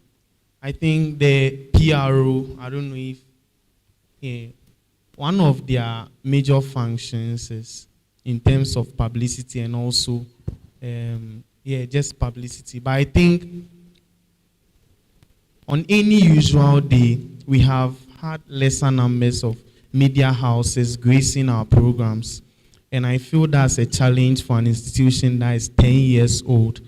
So in its capacity as a PRO, if the SRC is having major programs like launching, how is he going to be able to get media houses with dominance existing in status quo, such as the TV3s, the GH1s, and the Metros, so that we can also have UHAS being on the map with regards to SRC programs?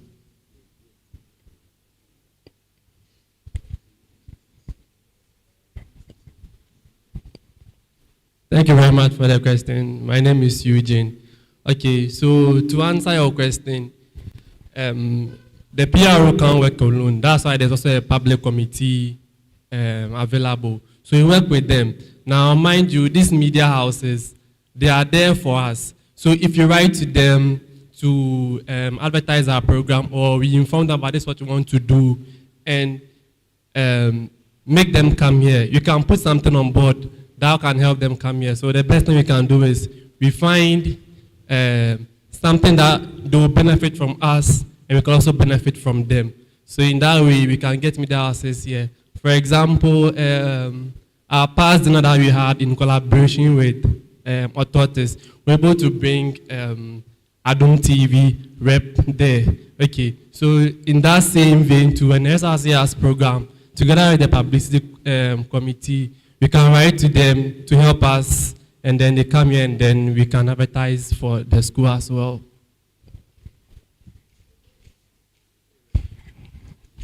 The Speaker of the House, so I want it to be put on record that the PRO here said he will be getting media houses with dominance to grace our occasions.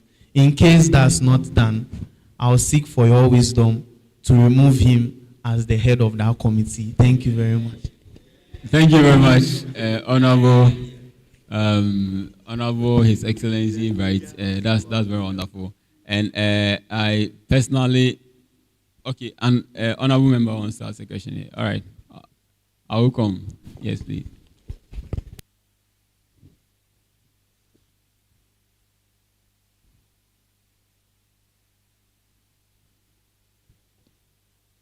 The Chair of the House.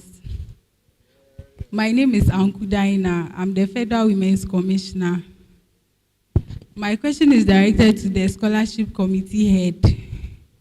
When he was being questioned, he said his capability is a matter of achievement, which means it is something he has been doing, and it's not like this is the first time he's coming to start. Just last year, a colleague of mine in PHN was repeated because he said he applied for a guest fund scholarship, but he wasn't given, and he wasn't also allowed to partake in the exam. So he has been repeated as we speak. So what did he do about it, or what is he planning to do about it if a similar thing occurs? Thank you. All right. Thank you very much. Honorable Diana, I think it's a very, very important question, because we've seen it a couple of times, and it's a very bad experience for some of our students. And it's, I think we should look at, these are some of the things that we should really, really pay attention to. So, to be honorable scholarship committee chair, I don't want to commit any blunder. Please, could you answer that question for us? Yes, please. They chair the house. Please, I would like to add my last question. You know, the UHAS students population is very large, and you don't know the background of many students. So how is he going to identify the people who actually need it? Because I can also apply, and then a mate of mine can also apply, and then maybe he or she is not well to do. How is he going to be able to differentiate between these two scenarios? Thank you very much.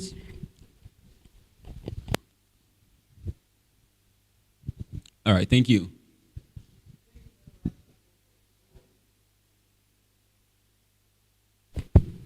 Thank you very much for the question. With regards to the first question, there has been a cases that some students are on scholarship, but they couldn't receive the fund. Like I said earlier, sometimes you have to go to the organization and find out what is the cause. So together with the SRC president, with the other committees, I can't go there alone. Probably you have to see the management of the school as well, and you go to the organization and find out if there could be other alternatives. And also, if student is not on scholarship and then the person is being sacked from class or prevented from writing exams, I think we can talk to the management, and that wouldn't be a case that we are going to make promise. We shouldn't make a promise to the management, but we work our best so that the student can write the exams. So, and then the subsequent years, other students who are in need can also write it. If you go there and make promise and they can't fulfill the promise, I bet you next time you go, they will not mind us. So we'll be mindful of our submission and also our way of engaging the management. But we try our best so that that student can write the exams. With the second question, I think you are bringing on board a scholarship. So how am I going to differentiate that this student is in need and this one is not in need? We actually do a background checkup. We actually find out how your parents, they are living, especially maybe how you pay your fees. You can't pay your fees with a check and you tell me that you're in need. You can, maybe first semester, you pay the school fees fully. Second semester, the next year, fully, and you come and tell me that we're in need. How is it possible? You can see some, like, there are cases that students pay, they say 500 cedis, 1,000 cedis, 500 cedis, 1,000 cedis, and then the fees will be complete. But in that case, meaning that the student is in need. However, we're not going to end it there. We actually find out that true or indeed the person is in need before we grant the scholarship to the person. Thank you very much. You're welcome. All right. Honorable Diana, is it a follow-up, right? Okay. They chair the house. If I get you right, you are trying to tell me that during exam hours, when you also have a paper, you would leave your paper and then go to management and plead on another student's behalf to allow them to write their exam while your own exam is at stake. And do you mean to tell me that if I, Ankudaina, I am able to pay my fees in full, it means I'm not a needy student? Because I can be there when the semester starts, I'll start gathering my money and then wait for it. I'll go around, look for it, work. Like, I'll really struggle to gather the money and then want to pay at once. But you're trying to tell me that as a student, if I pay my fees at once, it means I am not qualified for the scholarship. So if I want to be qualified for a scholarship in the school, when I come to school, I have to pay 1,000. Then I'll wait after 2 weeks or 1 month. Then I'll pay 500. So that is what to show that I am a needy student. Is that what you want to tell us, please? Okay. Honorable member, before you answer the question, I think, this is actually an issue. It's a bit of an issue of morality because it's very dicey knowing who really deserves scholarship and who doesn't deserve scholarship. Because the truth is that when all of us sit in class, like the point you said is the answer, the point you made in reference, you made as an answer to your question is a bit faulty. Point of correction. point of correction. Okay, all right. Okay.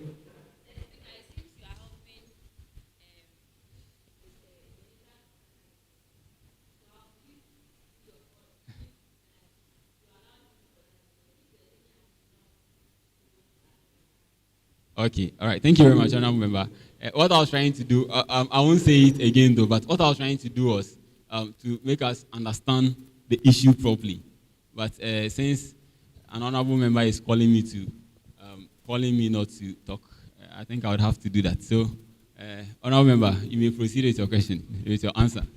Thank you very much once again. I think with regards to the first question, you have not finished paying your fees, and you know that you have not finished paying your fees. Please, this like let me say, an advice to all of us. If you know you have not finished paying your fees, don't wait to the final day you are going to write the exam, then you come and tell SRC that you have not finished paying your fees. How can we help you? We are also students, and then we have to also write the exams. So in that case, it's too late. It has happened before. A final year student who has not finished paying the fees, and then the day they are writing exam, then he was sacking. He came to me that they are sacking for the school fees. What can we do? We went to the HOD. The HOD said he himself he cannot help him because it is too late. So if you have not finished paying your fees, please and please notify the SRC before the final day or maybe the latter day. And then with the second question, I'm not saying that you have paid your fees fully and you don't qualify for the scholarship. It's a way of assessing whether you are in need or not. It doesn't mean that if you pay your fees in a bit, you are in need. It cannot be true. However, it's also a means of checking, assessing. You also find out from the house, like how we are going to get your parent contacts. That one, we are trying to set up mechanism that you find out from the house and also from the school. I think, like with the second question, I'm trying to say that the answer that I gave is not maybe a solely means of assessing whether you are in need or not. However, it is part of the mechanism. Thank you very much.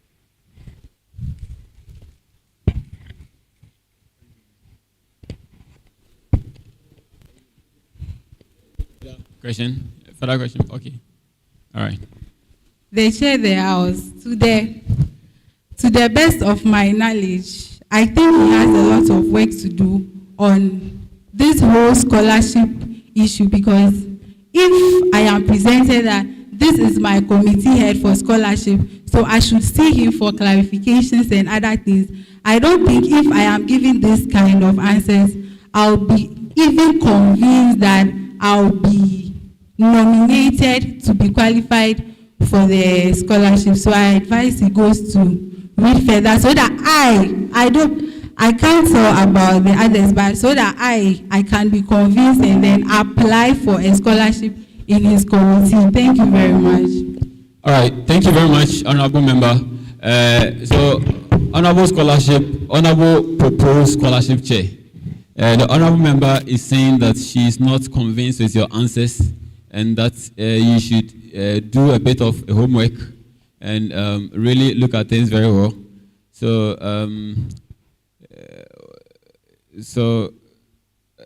well, that's an advice she's also giving you. And I think the essence of all these discussions is to also learn. You understand? So, is there any honorable member on the floor again? Okay, honorable Bryce. Yeah, the Speaker of the House, in order for us not to just remain on one portfolio, I'd like us to attend to the others as well. Portfolio. But okay. I have a suggestion to him. If anyone also has a question, they can ask. I'm just looking at time. Oh, okay, that's fine. I have a suggestion for him. If he wants to identify needy students, the best you can do is sometimes to get the jobs of their parents and allow them to add their pay slips to it. I think in the JHS level, that was what was done. So a photocopied one with the names to prove that they are really the guardians, then you are able to confirm whether they are needy or not. That's a suggestion I have for him. And then I want to prioritize one committee before throwing the question to the other committees. That's the auditing committee. In recent times, the SRC executive body has had problems with accountability. Students don't really trust accountability on the side of SRC executives.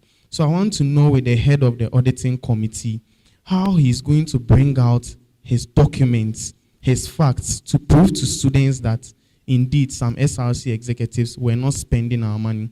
And even if they were, what are some of the measures you put in place as the auditing committee head? And then to the other committees, so I just want them to give me one function of their committees each. Just one function, a general question to all of them, so that we can have a fair idea of all the committees. Thank you, Mr. Speaker. All right, thank you very much, Honorable Member. I think an observer has a suggestion, has an information, so kindly put it in writing and address it to the clerk. Okay. Kindly do that and get it to the clerk for me. So,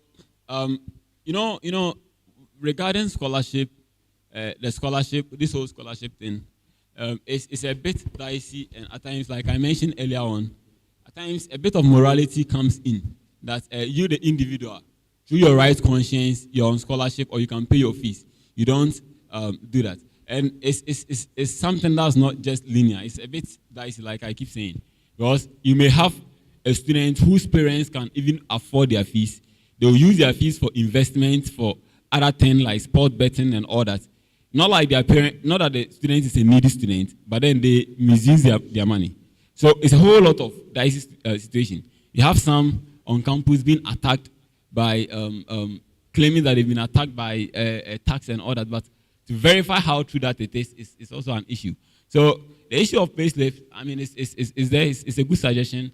We've seen some scholarship agencies like Test for Ghana, Tertiary Irrigation Scholarship Trust, going by that. They demand for your, it's a good thing. So I think the scholarship chair, what you should do is that with all this information that you've put together, put them together as one, consolidate them, and I mean, think through so that it makes your action, the plan of action you have, very fine. You understand?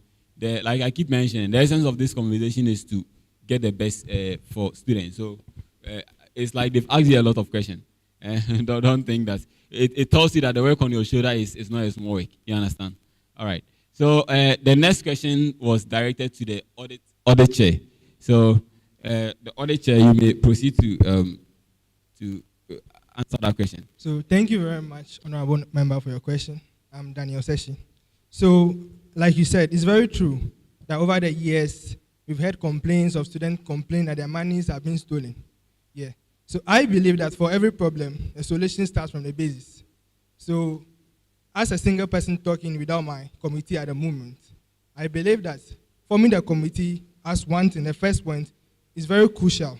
So I'm going to ensure that every member of this committee has the necessary skills needed to carry out this duty enlisted by the Constitution.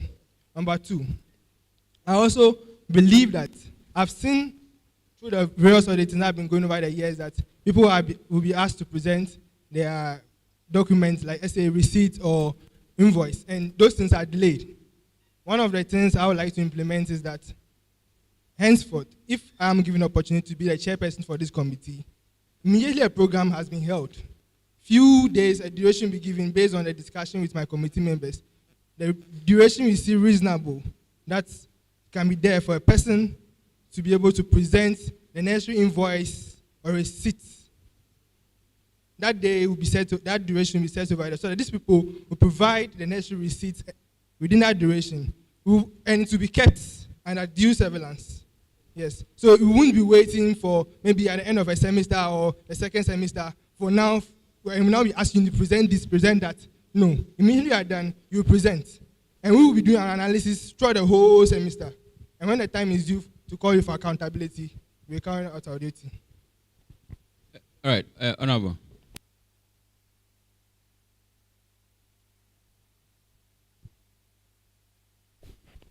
The Speaker of the House. The name is still Bryce Goku.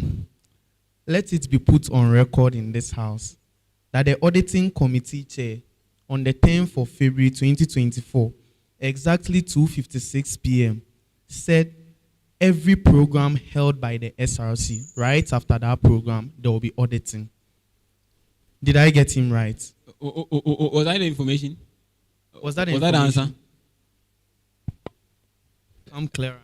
It seems I didn't get that, so maybe. So what I meant to say is that right after the program, after discussion with my committee members, based on the duration we see reasonable for them to be able to present documents that we need for auditing, we will put that duration over there. So documents will be presented, but not necessarily that auditing will be held immediately after our program. Documents will be presented for due analysis, because I realize that when too much time is given for such documents to be released, it provides room for this forgery and all those stuff. So due duration will be given, then that document will be provided. Then we will take our time to do analysis and whatever we have to do. Then whatever day that is seen due by the SRC for this auditing, usually I have noticed that it's being held at the end of a semester.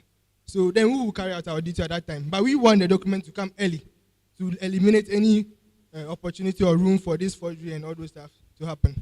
Because we believe that if you carry it out, if whatever you are doing is genuine, it means that as a transaction is going on, before the program is held and everything is done, payments and things have been done. So I don't know what you'll be waiting for to provide the receipts. So we will discuss. So the duration for that particular time for them to provide, I can't say anything at the moment, but based on the discussion with my committee, we will decide on a reasonable duration for that to be done.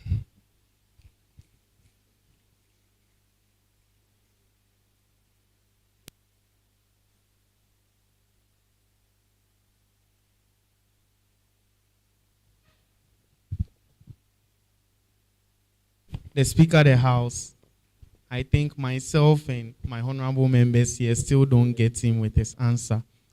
Is it that you are going to demand the documents right after the program? Or relax? Because demanding of the documents is also a means of auditing. It forms part of the process. So I want to understand that the auditing, making it available to the student populace, am I going to get it after the program or at the end of the semester? Because SRC programs sometimes fall within short periods. So if I have maybe bash on a Wednesday, the next day I'm having a dinner night. So I want to know, between the two intervals for both programs, when are we going to receive the auditing? When is it going to be made available to the general public? And in case there are some levels of embezzlement, how are you going to put it into writing to make sure that these SRC executives are penalized? So let me, before I continue answering your question, I would like to make this crucial point that it's a committee, but I'm the head, meaning that at the moment I'm the one speaking based on the knowledge and skills I have. This brings out the fact that as a committee is formed, discussions will be held and better ideas will be brought on board for duties to be carried out. So let me go on with answering your question. So what I meant to say that they will present documents is that, let's say, BASH has been held today. You would have made payments, made discussion with wherever you are obtaining service from, made payments and all those stuff for the BASH to be held and everything. Agreed amounts to be paid and all those stuff would have been agreed on. So it means that after that program is being held, my committee and I, based on what the duration we see due or reasonable for someone to be able to provide documents, because sometimes we understand that, program will be held all right, but maybe from the service provider side, documents are not coming early. So, but we don't also want to give too much room for that to be done. So what we are going to do, we are going to say 5 days. I'm just saying 5 days, like in quotes. I'm not saying that's the days we are going to be using. So after that, they are going to provide documents. You've made me aware that, yes, it's part of the auditing, all right. But providing information out to the general student populace needs time. We need to analyze. We can't make hasty decisions.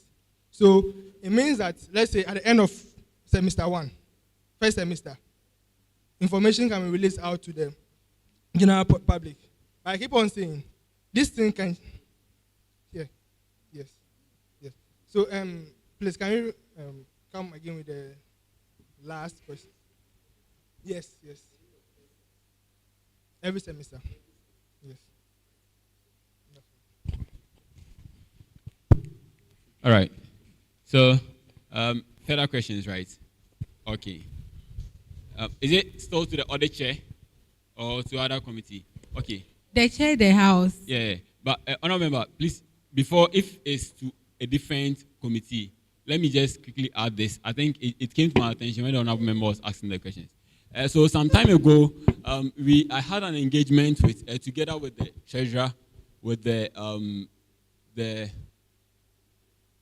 head of auditing, the director of audit for the school, which they raised some concerns. The dean of students also raised a similar concern. I think it's in line with the question that Bright is asking. And it's very important thing that we really, really need to pay attention to. But then how they presented it was a bit different from how Bright is saying it.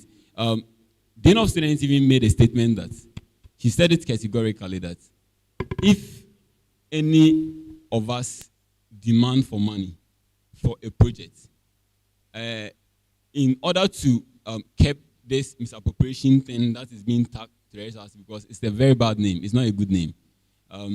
What she wants, steps that the Office of the Student Affairs want to put in place also is that if you demand for money to do, let's say, a cleanup exercise, the next money you are coming to demand, bring all receipts or all documents to the treasurer. If not, if you don't give it to the treasurer shouldn't get to her that she wants to demand other money. So you remember that. And it's something very important that I think we should take notice, because that brings some sort of accountability in the system. You can't demand for money and you can't tell us what you use that money for. You understand? So I just wanted to chip in so that, so maybe moving forward, what we can do is that we have to organize some sort of workshop with some of the offices, the top offices that we work with, the procurement, and because the way we go about procurement stuff is a bit something. You say you want to do this program, and maybe because you are the, let's say, this committee chair, what committee chair should I even use? Let's say you are the you are a committee chair, like, let's say, editorial committee chair. Let me use editorial.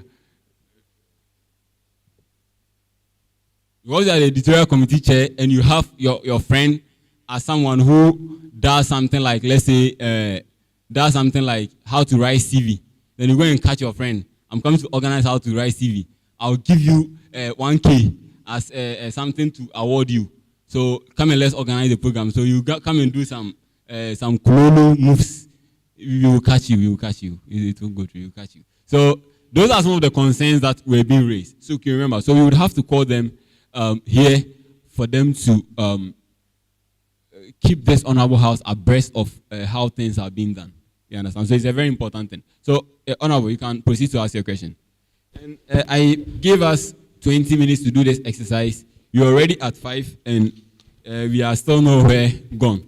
We are 3 hours to 6, and when it's 6, then we will be entering into the darkness, 9, 10, 12, and maybe by 1 you will leave here, maybe. Right. I'll be brief. They check the house. Point of order. To who? Order to who? Point of correction. Okay, let the honorable member finish making her point, and after that you correct. Point of correction. You asked 2 questions, but leave the other one. So you want the honorable member to answer the second question. Let's quickly do that so that we move on to the next agenda. We spent quite some time here. Okay, before I be sorry, Honorable Goku, you want the the nominated committee heads to tell us about their function. Please, yes. They check the house. This, I don't know what others think, but this particular committee is very dear to my heart because my friend has been repeated because of scholarship issues. So I want clarity because my federal SRC president, Fadil, Honorable Fadil, he told me that selecting committee heads is a matter of capabilities, not because the person is your friend or not. So I want to believe that the person that has been nominated for this particular portfolio is qualified for the position. So my first question, last year during the campaign, he was campaigning for provincial presidents. he said that he had given people scholarship, so he is capable. But after he made that statement, I have not seen any proof. So I would like him to mention at least 3 people he has been able to secure a scholarship for me to believe that yes, he knows what it's about. Secondly, is he on scholarship himself? If no, why? Because I remember during his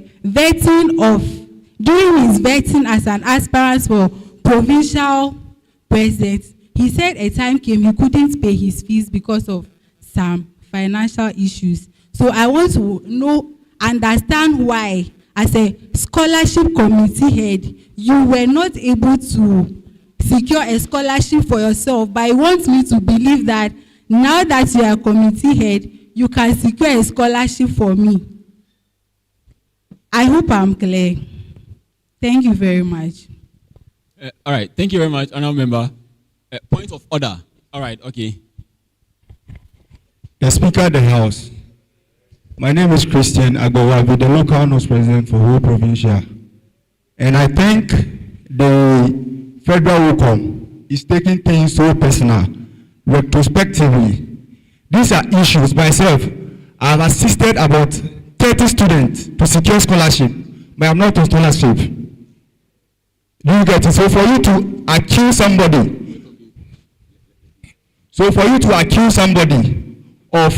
of not being on scholarship, and for that matter,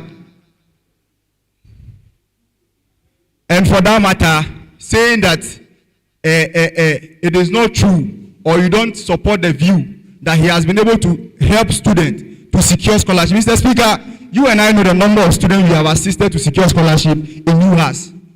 So for somebody to secure scholarship but not being on scholarship doesn't mean the person is telling lies. So, Madam Wokom, please let us not take things so personal here. I understand where she's standing and where she's coming from based on the campaign season and whatsoever she's talking about. So let us come to Parliament. Let's go professionally. Thank you, Mr. Speaker. Mr. Christian. They chair the House. Okay, Madam Wokom, I think let me refresh our mind of some few things you mentioned. So if an honorable member is debating for us to, I mean, we shouldn't abuse it either. For us to put the honorable member on track. This is a point of information, point of correction.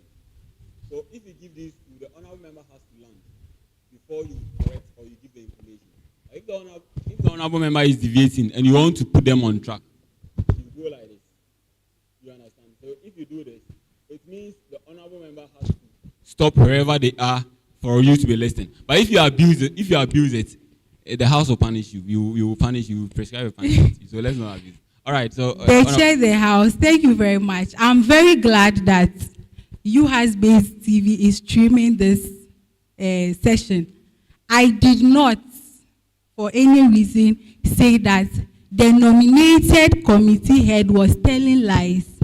Secondly, this vetting is not about you, Honorable Agbowabi. So I think I deserve an apology for trying to portray me as a liar in front of everybody, because I did not say the nominated candidate was telling lies. I said he said it with his own mouth. So I just said I want proof in order to believe him, because this is a vetting section. So I don't think you are right by calling me a liar.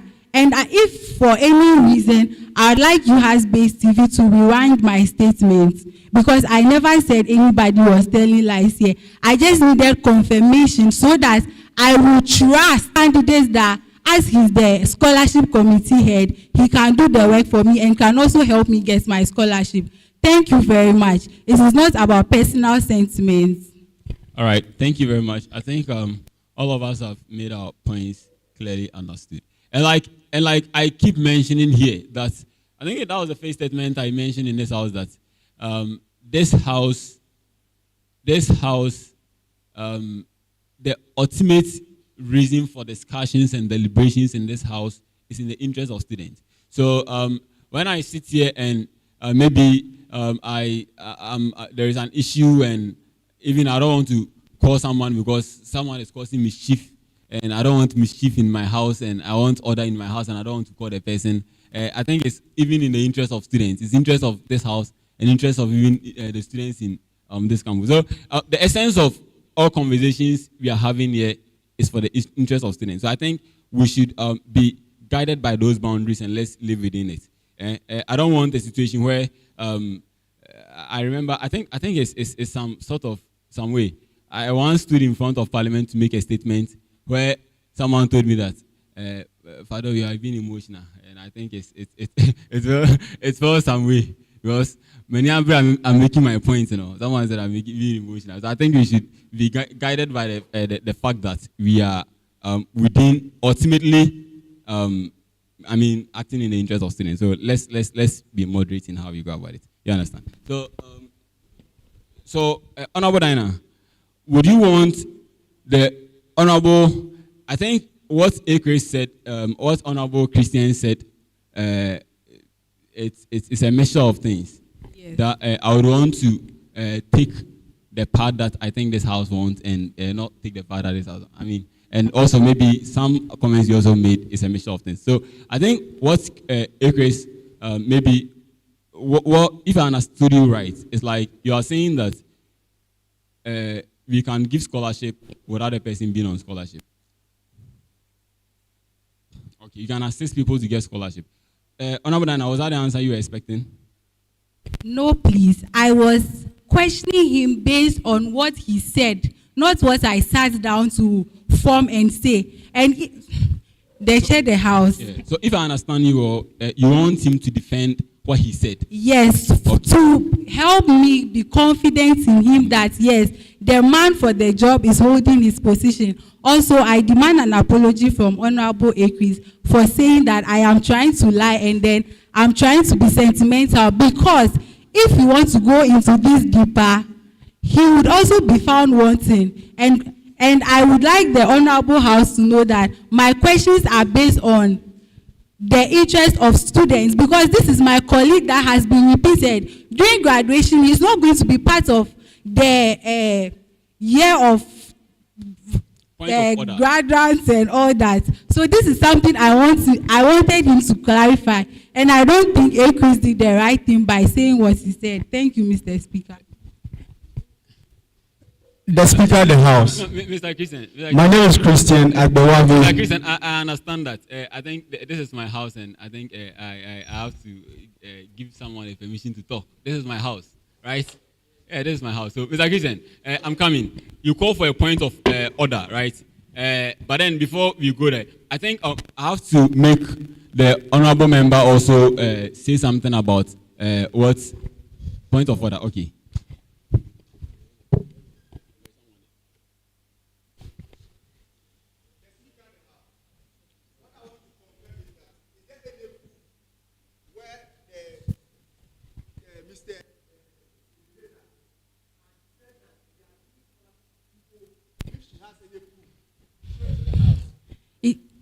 They shared the house in.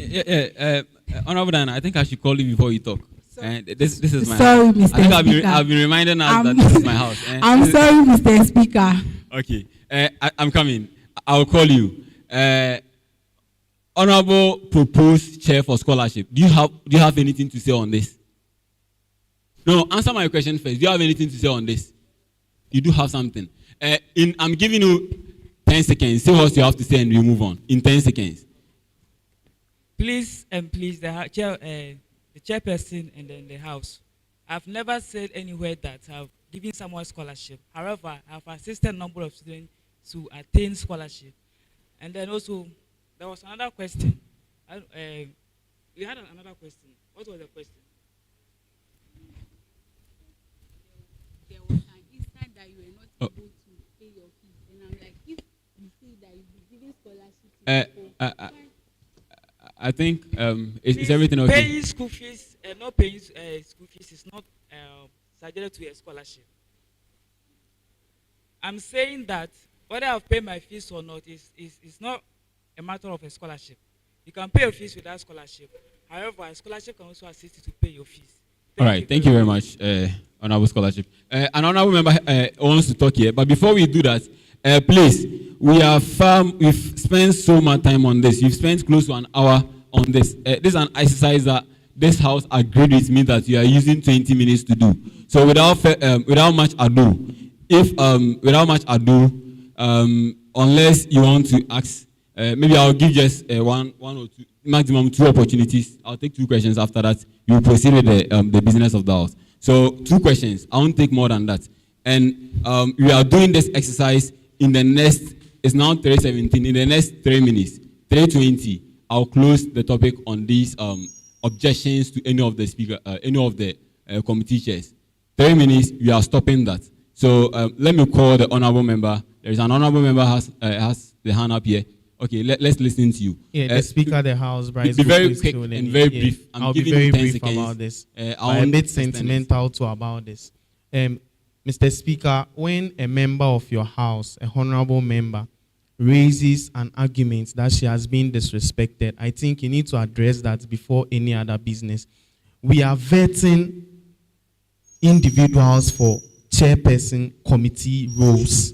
So it is imperative for them to answer. Honorable members are not the ones being asked the question. It was clearly stated by Honorable Member Chris that the Honorable Member who was asking the question was accusing the individual who is being vetted. And I feel he should retract that statement and render an apology to her, because we are asking him questions based on his competence.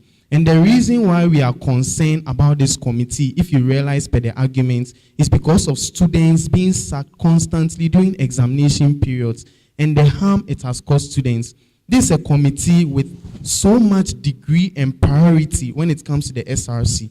Everyone is so much concerned about students being sacked during examination periods. So when we as honorable members are throwing questions at the said individual, Honorable Chris shouldn't see that as a personal attack. It is that we want the right things to be done and competence to be proven. So he needs to retract that statement and apologize to the honorable member.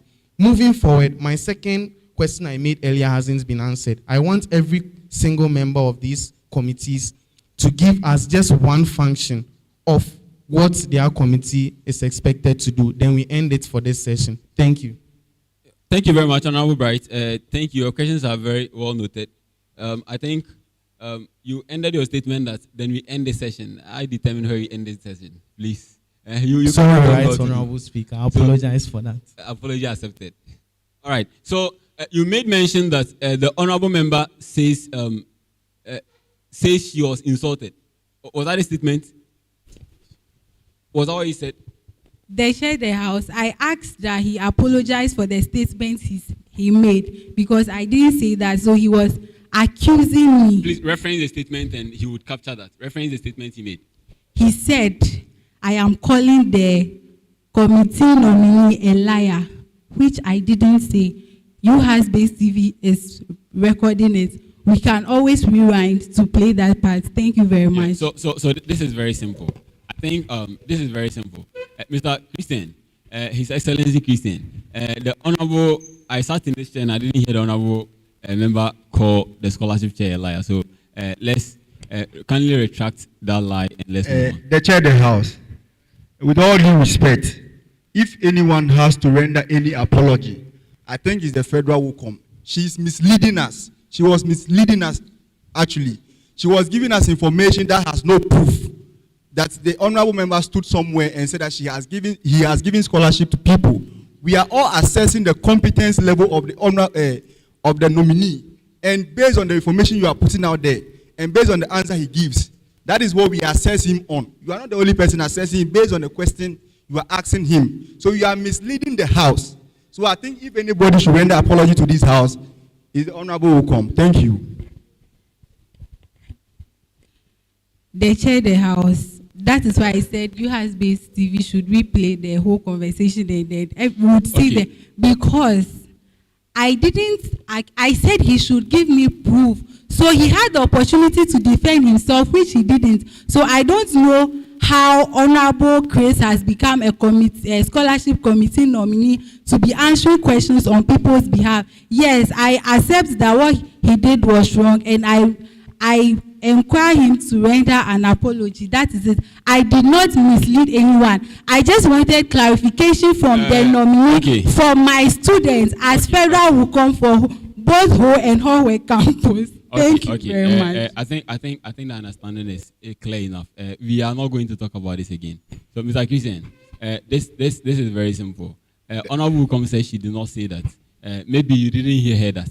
I think maybe you didn't hear that. So just apologize. The Speaker of the House, we were all here when honorable member said the nominee said he had given scholarship to 3 people and he himself is not on scholarship. And basically she was misleading us. She is not the only person assessing the competence level of the person. Whatever question whoever asks here, we all assess the nominee based on the answer the nominee gives. So for you to mislead us, giving us information that has no proof, based on something that you've heard somewhere, I think if anybody should render an apology, it should be the federal who come. Thank you. And also, I've seen myself and some other students. I can attest to the fact that Honorable Ebenezer had assisted so many students in scholarship application. If you go online, I have a group on WhatsApp where he had about 1,000+ students on that page, where he sent them almost a scholarship link almost every day for scholarship application. So for you to stand here and be misleading us.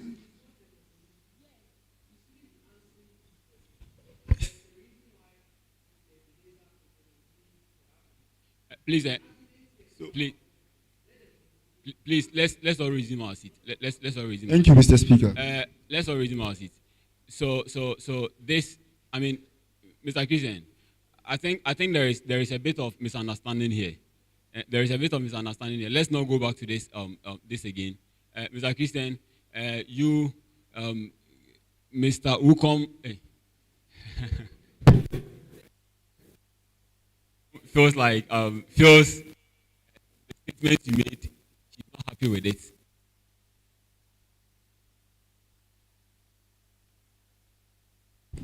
The Speaker of the House.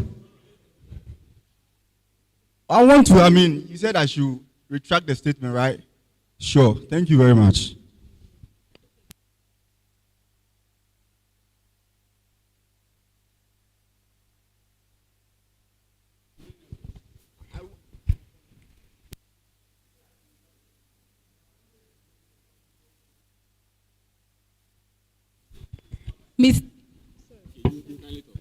Mr. Speaker, I think Honorable Akris is not ready to continue this vetting because he has discredited me in the presence of all students, calling me a liar. So I think if he is refusing to take back his statement, the last resort is I seek that they replay the recording from that part for him to see how he has disrespected me. And also, the nominee was given the opportunity to speak. He didn't speak. And as I said earlier, Honorable Akris said I was trying to be sentimental. But obviously, we can all see that he's trying to side with a committee nominee by answering questions that were not directed to him, Honorable Chris, by trying to save the head of someone I directed the questions to. And my honorable members will also agree with me that I also have the opportunity to question a nominee. So I don't know why a fellow honorable would question my ability to vet a fellow nominee. Thank you very much. And if he does not retract his statement, it means I am not valued in this parliament. Thank you very much. All right, thank you very much. I think, like I keep mentioning, we spent so much on this, and we are not going to talk about this again. Mr. Christian, I don't want to believe that you had any bad intention with any argument that you made. Because like I mentioned earlier on, I don't believe there is anyone in this august house with any bad intention. But regardless of the fact that we don't have bad intention, people can misinterpret our intention. Or maybe that could be exactly, maybe you might not communicate how you want to make your statement. For the sake of this august house, kindly retract the statement to Wukom, and let's move on. The Speaker of the House. No, kindly proceed. The Speaker of the House. Well, I think if she will be okay by saying that I've retracted the statement, although she knows very well that she's not telling the truth. No. I've retracted the statement. Mr. Christian, no, Mr. Christian, that is not what I want you to do. Retract the statement you made to Uko that she's a liar. Mr. Speaker. Well, that's fine. Madam Wokom, I don't know how to put it because, I mean, truth be told, whatever she said. No, Mr. Christian, I don't want you to tell me the truth. You just do what I'm asking you to do. And let's move on. Let's make progress. Let's make progress. I think Mr. Christian, I need you to talk. All right, so statement retracted. Thank you. All right, you're welcome. I hope peace has prevailed. Are you okay? I hope peace has prevailed. All right, so the chair of the house, I want to believe that the honorable member is pompous. He is refusing to listen to what the Speaker of the House is saying, telling him to apologize. He has made himself an authority to choose what and what not to say. But I believe that you, the Speaker, are the highest authority in this House at the moment. I stand to be corrected, though. Thank you. All right, thank you very much. I do not like where this argument is going. That we mentioned that this is a liar, this is this. Please, let's maintain things that way, because we might, I might be forced to change my mood from being this friendly to being a bit strict, where I might have to walk honorable members out of this house. I do not want to get to that level of temperament. Please, let's cooperate. Let's cooperate. Let's cooperate. Mr. Christian, please, I'm done taking. Speaker of the House. No, Mr. Christian, I called for what's the name? Point of order. No, Mr. Christian, we've closed chapter on that. She just said I'm pompous, and I wanted to retract that statement. Thank you. Now we've closed chapter on this. We are not talking about this issue again. It's now 3:30. We spent far much time on this. I feel like I'm a bit more friendly than maybe this honorable house deserves, and perhaps myself or maybe the speaker proper should not be this friendly, because if I'm to stay in this seat for quite some time, I think I'm not going to continue on this friendly note like that. All right, so we've closed chapter on that. Is there any other objection? I think I gave us 3 minutes. This house has made me spend more than the 3 minutes, which I come again. I said 30. That if I don't take care, I might be a speaker who does not go by his words. I don't know. I don't want to be that speaker. Honorable Bright, you made a request to make all of them go, but looking at how far we started, I earlier on made a point that each of them, let's throw questions to each of them, and maybe that question could have been with each of them doing that. You spent so much time for us to do this exercise, so I would humbly deny you of that request and make this August House proceed. Unless we are saying that this particular person, I have an objection to it, you raise an objection. If not, I would ask this House to vote on the committee chairpersons. Is it different from what I've already said? Is what you're about to say different from what I've already said? Is it different? It's different. It's different. I want you to put on record, right, that what you're about to say is different from what I've said. It's on record. You may talk.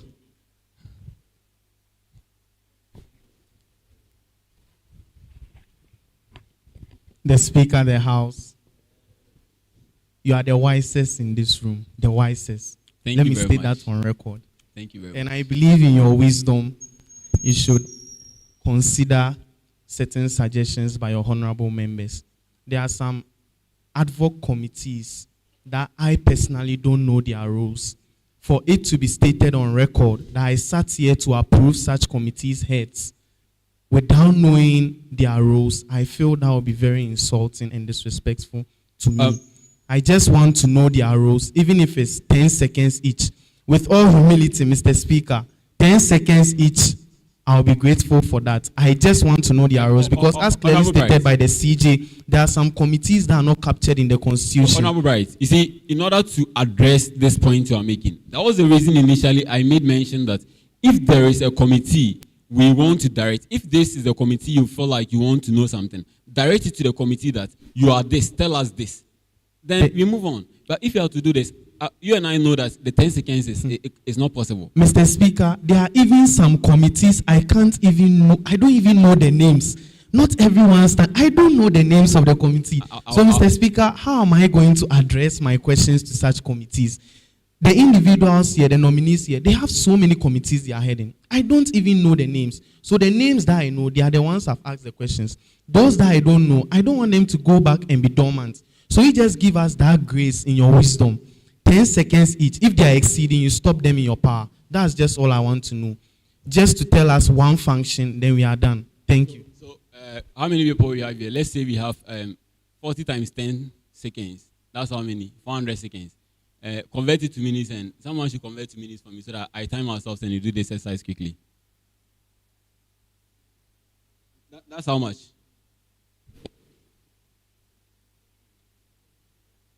So we are using 7 minutes for this exercise. I've accepted your request. We are using 7 minutes for this exercise. It's now 3:33. We will stop wherever we are. Please, let's move on.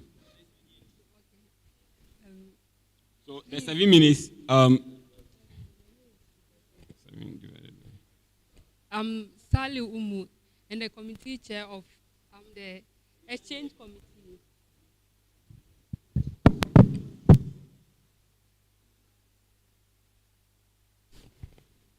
And I'm the exchange committee.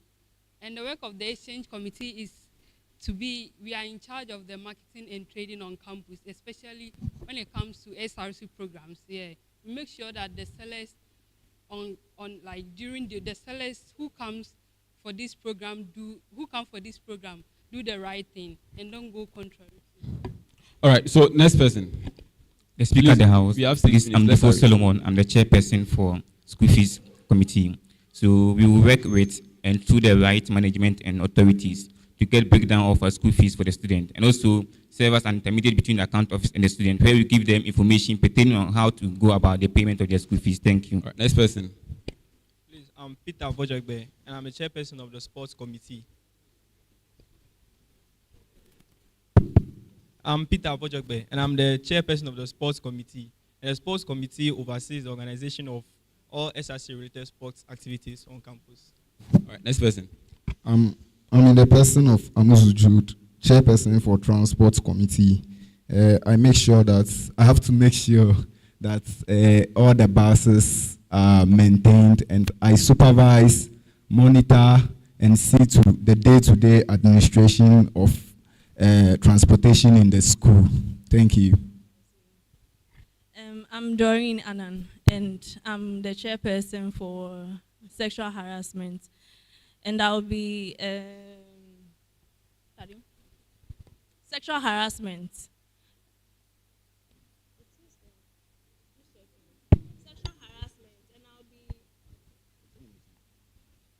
So I'm Doreen Annan, and I'll be the chairperson for sexual harassment. We deals with any sexual harassment issues in the school. I'll be resolving them. Students can come to me and give any complaints whatsoever it is, and I'll be addressing them. I am Clenam Erica, the chairperson for welfare committee. I'll see to the well-being of students and anything pertaining to the mental health and their safety in the school as a whole. The chair of the house. I am Nelson Tetiwayo Akute, and I'm the chairperson of the entertainment committee. And the duty of the entertainment committee is to ensure that the students of the University of Health and Allied Sciences receive the very best of recreational activities to their satisfaction. Thank you.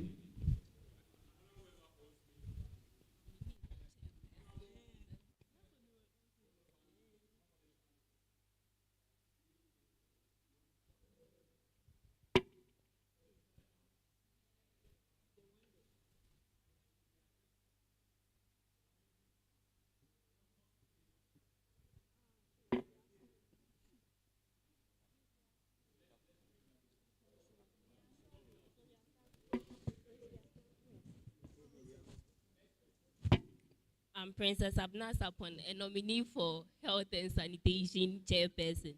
So our aim, the main thing is to protect the health of the student through sanitation. That's making sure the environment is in a good shape. All right. Thank you, Tony Edu, Arbitration and Javelincy Committee. We play a role in facilitating the prevention and resolution of conflicts among students and between the SRC and administration of the university. Thank you.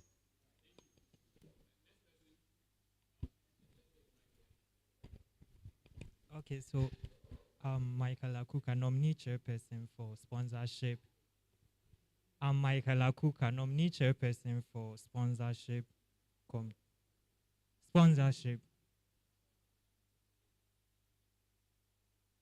I said I'm Michael Akuka, nominee chairperson for sponsorship committee, and my role is to identify and engage potential partners and sponsors for mutual benefit to the SLC.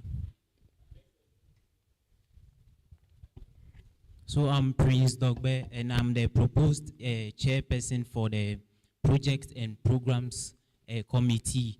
And one of the functions or the responsibility of this committee is to implement projects and programs for the SRC. So that's the responsibility. Okay, I'm in the person of Emmanuel Chumasi, and then if I'm given the nod for this portfolio, my committee will be in charge. The editorial committee will be in charge of content of the publicity, and then also we work with the publicity committee, make sure that the content out there, that the school, the university will also put out there are also sensitive, and then we make sure of that. Thank you. I'm now Ebenezer, the proposed chairperson for scholarship committee. My role is to find a way to develop funds or raise funds for the body managers. Thank you. My name is Nati Elias, and I am the proposed evaluation chairperson.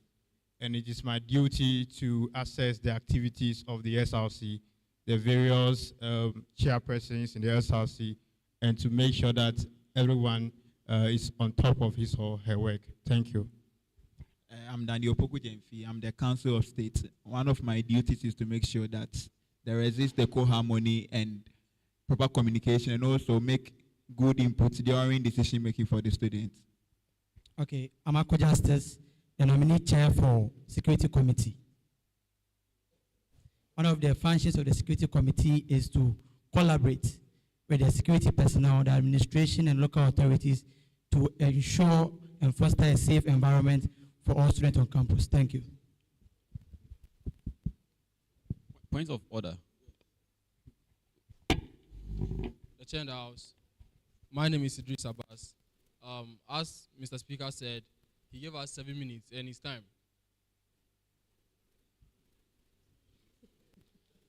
All right, so as a speaker who goes by his word, I have to go by that, since the honorable member. Thank you very much. But then, honorable member, you seem to have called me to order. Next time, give me an information, don't call me to an order. Sorry. Is that right? All right. So, for the sake of we getting to know the others, I would want to at least extend the time and give some extra time. So kindly, the honorable house will bear with me in my own words. So please, let's listen to in my own words, and let's listen to the other members. Okay. The chair of the house, I'm the person of Nantale Tassisius, a nominee for protocol. So protocol, basically, we are in charge of creating standards and making sure protocols are duly observed in the SRC. Thank you. So I'm Daniel Seshi. I'm the nominated committee chairperson for the audit committee. And as to put in summary, my duty is to ensure accountability when it comes to usage of the SRC's fund. Right, my name is Barnabas Panchano. I'm a nominee for Chief of Staff, and then the role is to act as an intermediary between the president and then the other committees, making sure that their duties are carried out diligently by then reporting to me. Thank you. The chair of the house. I'm in the person of Ofori Bernard Amon, and I'm a nominee for the Publicity Committee Chairperson. And as a Publicity Committee Chairperson, it's your duty to oversee and coordinate all publicity efforts and also manage the social media accounts, and also if there's any activity or program that the SRC is about to hold, we also share it on the social media handles. Thank you. All right, the chair of the house. I'm in the person of Thomas Ejay Cheme, a nominee chairperson for the IT committee, and one of our work is to work in hand with the IT department to ensure that student results are released on time. Thank you. Okay, I am also Fachi Simple, a nominee for the Vocational Training Committee head. And then what the Vocational Training Committee does is that it's look out for the problems that students face during the vocational training, and then channel it to the vocational training training units of the university and make sure that they are attended to. All right, so my name is Adu John, the nominee chair for Intelligence and Student Affairs. And then my role is to make sure that the sentiments and the grievances of the students are being reported to the SRC so that their wishes will be accepted. Thank you. Okay, so my name is Higan Aban Joseph, the nominee for Financial Committee. So basically the role of the Finance Committee is, okay, I wouldn't say it's like the audit, but then it's more like auditing. So the Finance Committee is supposed to present the financial transactions of the SRC to the student body. Yeah, and basically we also pre-audit the transactions, the financial transactions of the SRC. Yeah.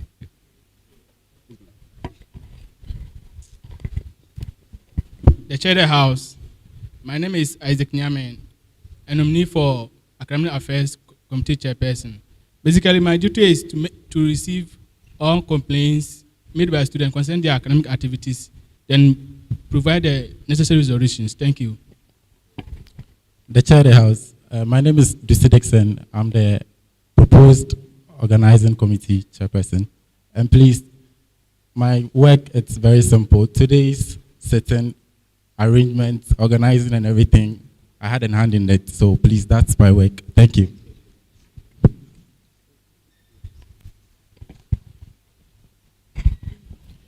I am Adu Emmanuel Etia, Chief Justice nominee. Our body is charged with interpreting the Constitution and enforcing it, and also ensuring fairness for all students, and also adherence to rules and procedures enshrined in the Constitution. Thank you. All right, so thank you very much, honorable members, for us doing this exercise quickly, and I hope, from time to time, one thing that we need to understand is that once a committee chairperson is, you are approved as a committee chairperson, Parliament can subpoena you, you come in if there is something happening. If you are the security committee chairperson, there is some security issues happening in some hostels. Parliament can subpoena you, you come and tell us what is happening on the grounds. And it wouldn't be like, is there, let's say, the SRC secretary who has to be going around getting those information. When you subpoena you, you come and give us an update of what is happening on the grounds. You can't do that. You will just expel you. You understand? So don't think you've gotten to a point of no return. You are not at the point of no return. All right. So there is one chairperson who just entered, one arbitration committee chairperson. So I think you could also come and tell us something small about what we should expect from you. Then afterwards, I'll call on the Chief Justice to swear in the nominee for the chairperson for the Judicial Committee, or the Chief Justice. Then afterwards, the nominee for the chairperson for the Judicial Committee or the incoming Chief Justice will now swear in this new committee chairperson. So let's do this exercise very quickly. So please, let's kindly give the honorable a mic. He mentioned his name and he tells us what we should expect from him. Please, let's do that quickly.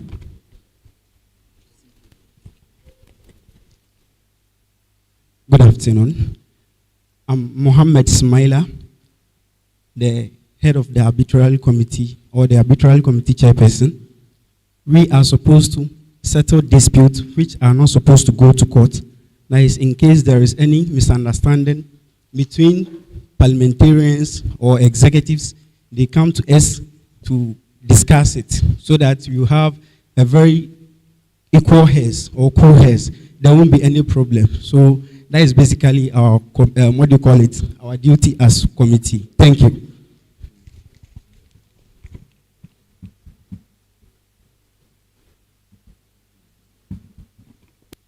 So, thank you very much, incoming honorable members. I think the arbitration committee chair, one other thing too is the spiritual guidance that they give to the SRC, and it's very, very important. Because we all need spiritual guidance. So we would encourage them to continuously be supporting us in prayers also. So without much ado, if there are no further objection, can I get an honorable member to move a motion for the approval of the nominees for the committee chairperson, and another honorable member to second it? All right, Honorable Your Excellency Joseph Addo.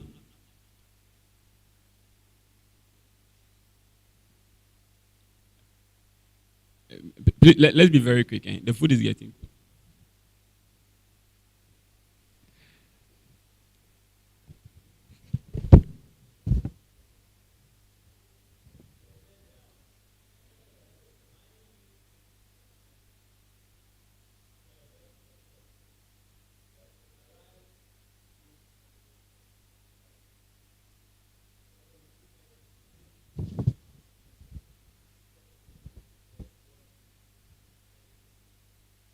Thank you very much. I will need an honorable member to second this motion. All right, Honorable Your Excellency Papa. The chair of the house, I stand to be corrected, but I think that, I don't know how it's going to be done, but I think the committee heads should be accepted one by one, not in groups, because maybe I may accept him and not accept this person. Yes, thank you very much. Okay, I understand that, Honorable, but the point is that we made it be like, if you have issue, you raise an objection to a particular committee member, you understand? So with that being said, if there is no objection to a particular committee member, then I think it's fair that we can proceed to approve them, you understand? We can proceed that. All right. So, yeah, you can bring an objection to a particular, maybe this particular committee chairperson. Point of information. All right, Mr. Christian. Come again. You want to second the motion? All right, okay, please. The Speaker of the House. My name is Christian Agbewabi, the Whole Local News President. I stand to second the motion to approve and confirm all the committee heads. Thank you. All right. Thank you very much.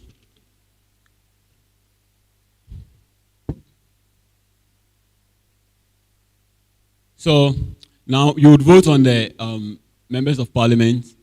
If we all are in support that the members of parliament, if you are all in support of the committee chairpersons, the nominees for the committee chairpersons to be approved, say aye. If you are not in support, say nay. All right, so the I have it. The committee chairpersons have been approved and they've been inducted into parliament. So I would call on the CJ to approve. I would call on the CJ to swear the committee chairpersons in, after which they become members of parliament. So, Chief Justice, kindly swear first swear the chairpersons for the Judicial Committee, and let's do this ceremony nicely here, after which the new CJ would swear in the committee chairpersons.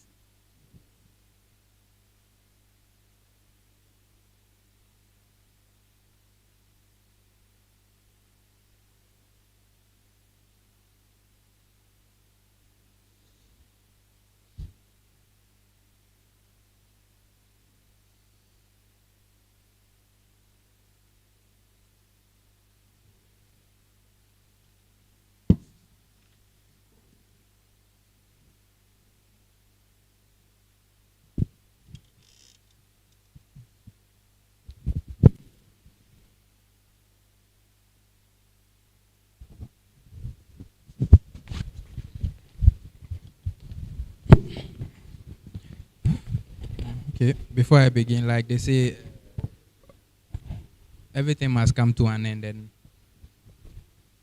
I've come to the end of my tenure. Exactly a year ago, I was sworn in on these same grounds. So I'd like to do the honor for our incoming custodian of the law, and I wish him the very best. So your right hand on your chest.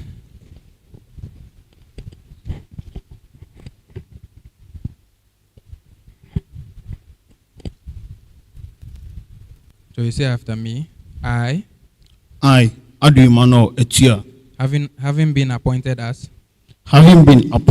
the Chief Justice of the SRC Judicial Committee, do hereby in the name of God swear, solemnly affirm, that I will interpret the SRC Constitution, without fear nor favor, and to defend, uphold, the Constitution, and to adjudicate on all matters, that shall be brought to Judicial Committee, without affection, ill will, nor personal interest. I further solemnly swear, affirm, that I shall not be found wanting in the discharge of my responsibilities, as a member of the SRC Judicial Committee, nor placed in such a position as to frustrate the efficient functioning of the said Judicial Committee of the SRC. So help me God. Congratulations.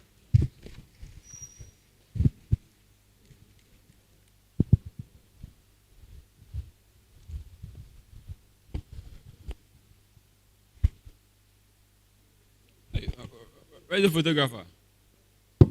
His time is up.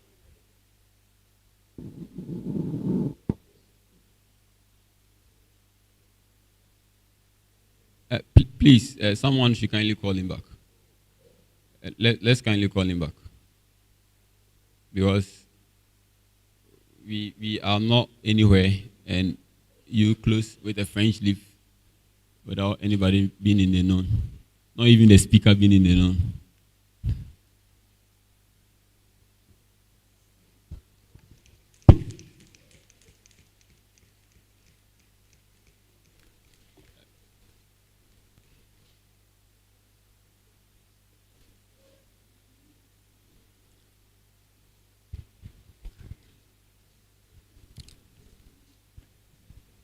All right, so congratulations, Your Lordship, Emmanuel Ado Etia, and you are now, the House now approve you to be the new Chief Justice of the SRC.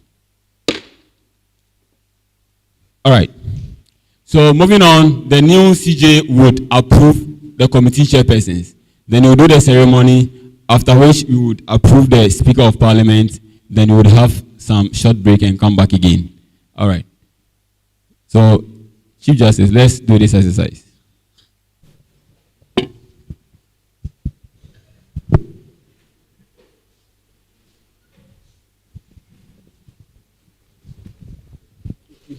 Please, let's all come here.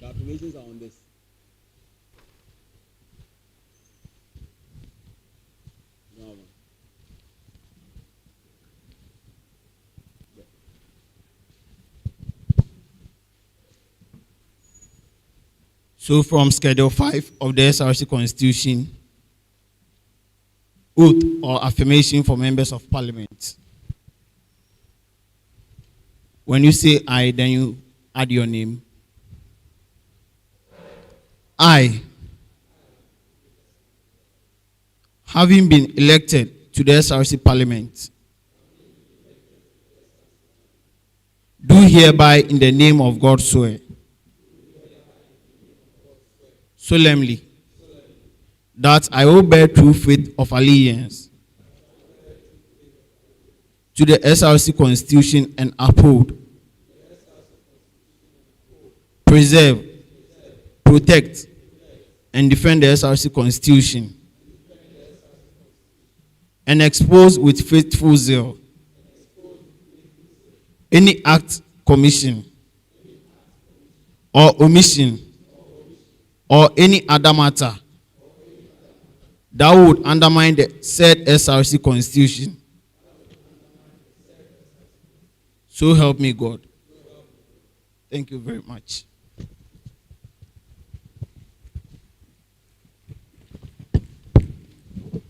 All right. So, congratulations to you all, and you've been officially appointed as the committee chairperson of the various committees.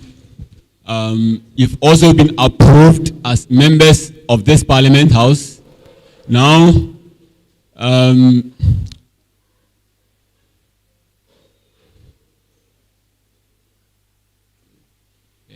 so you've all been approved as a member of this Parliament House. All right, let's maintain order in the house. Order in the house. So you may now vacate the observer seat and join the members of Parliament seats, where you would serve as a member of Parliament for the particular role you've been appointed in.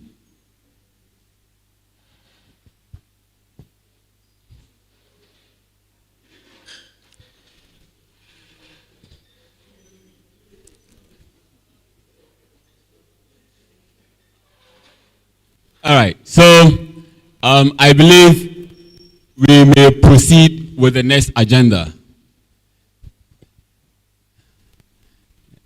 All right, so next on the item is the vetting, approval, and swearing in of the speaker. So at this point, I would call on the electoral commissioner to do this ceremony for us. You would have the electoral commissioner here. He would inform us who the nominees for, or who the candidates of the speakership position is. Then he would conduct this business. All right, thank you. So, Mr. Isi, you may have the floor.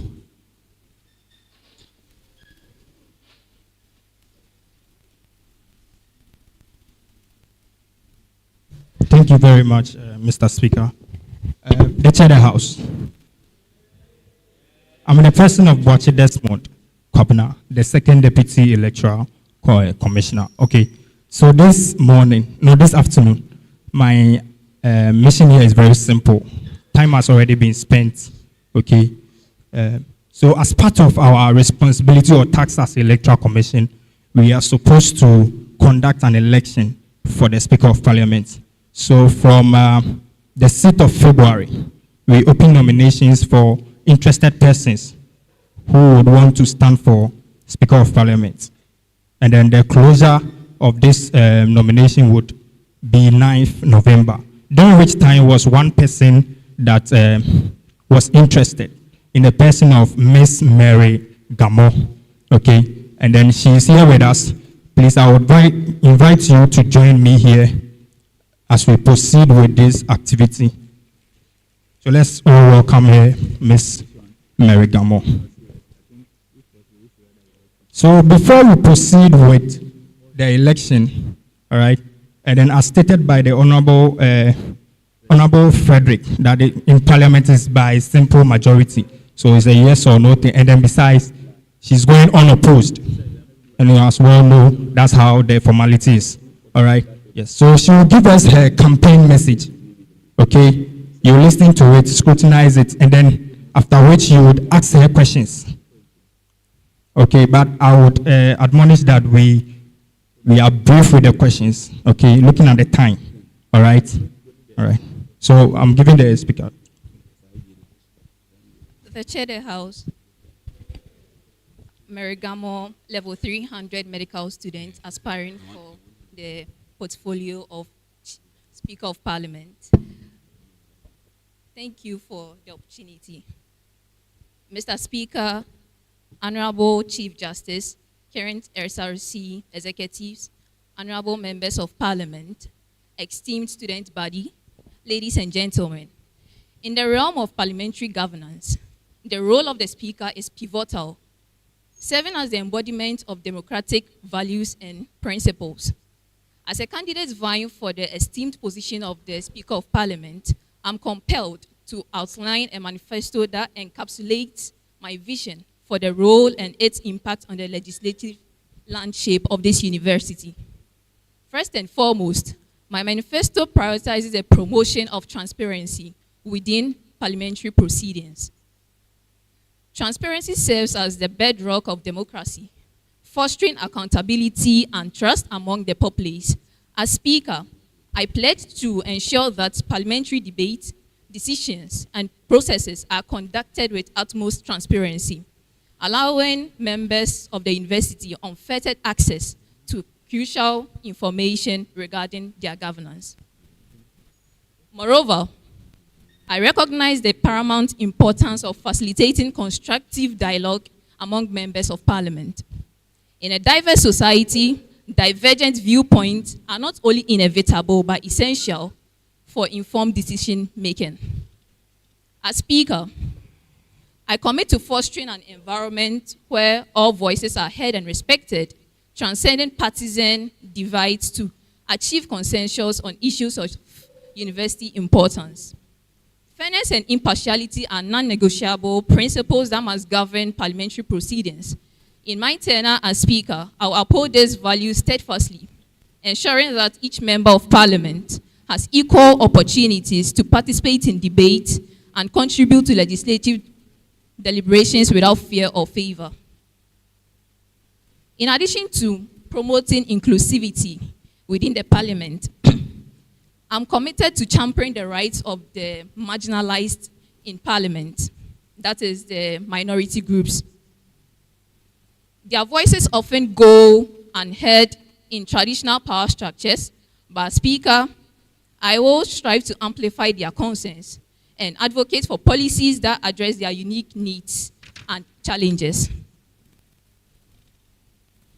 Furthermore, I recognize the imperative power of parliamentary oversight mechanisms to hold the government accountable.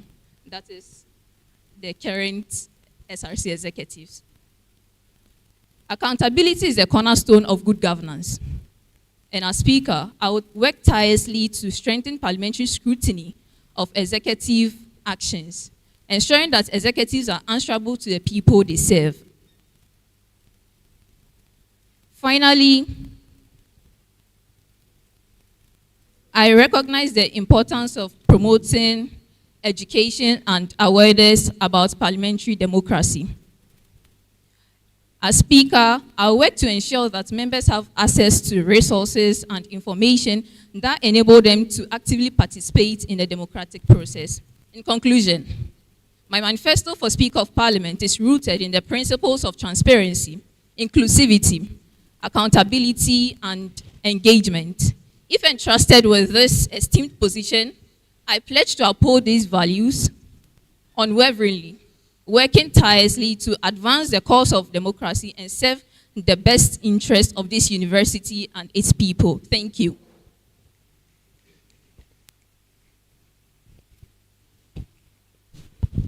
So thank you so much. It's now time to answer questions.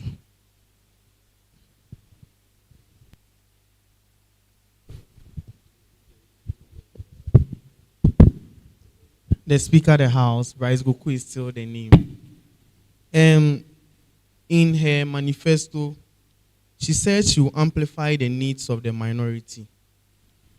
Per the knowledge I have, the Speaker doesn't pick sides during debates on the floor of Parliament. You don't determine whose needs you amplify. It's a yes or no affair because it's more of like the hallmark of democracy. That's Parliament. So I want her to come clear on that particular policy. She was saying that she will amplify the needs of the minority because majority carries the vote in the House. Thank you.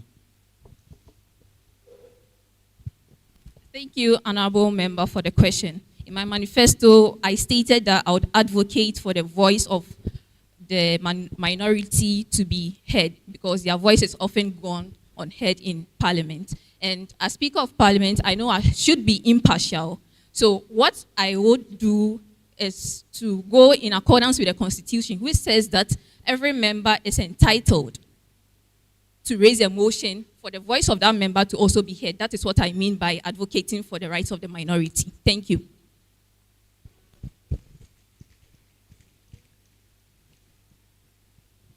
So there's a question from an observer. I believe we should though with the honorable members afterwards, we take from the observers. All right. You understand? I don't want us to be mixing it. Let's maintain some orderliness here.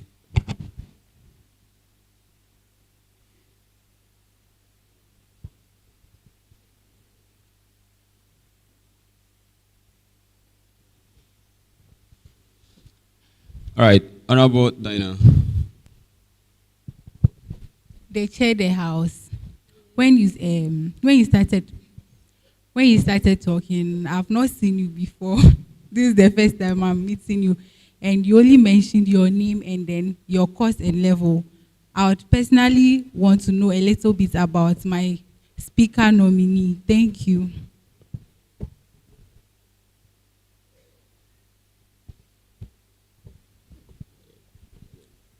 Thank you, Honorable Member, for the question. I'm in the person of Mary Gamo, a level 300 medical student, and also a student of UHAS. Yeah. So I'm someone who upholds integrity, fairness, accountability, and teamwork. It would interest you to know that in as much as you do not know me, all through my formative years and even in this university, I've held key positions in every institution I go into. Starting with the fact that I started as the school prefect of my basic school, came to assistant head girl of my SHS. Then in this university, I chaired the election of my national federation. That's the Federation of Ghana Medical Students Association. I chaired as the EC last year without any experience, and you would be perplexed to know that through my actions and teamwork with my deputies, the populace were content with the outcome of the elections. And as it stands now, I'm also the EC chair of UHAS MSA. Thank you.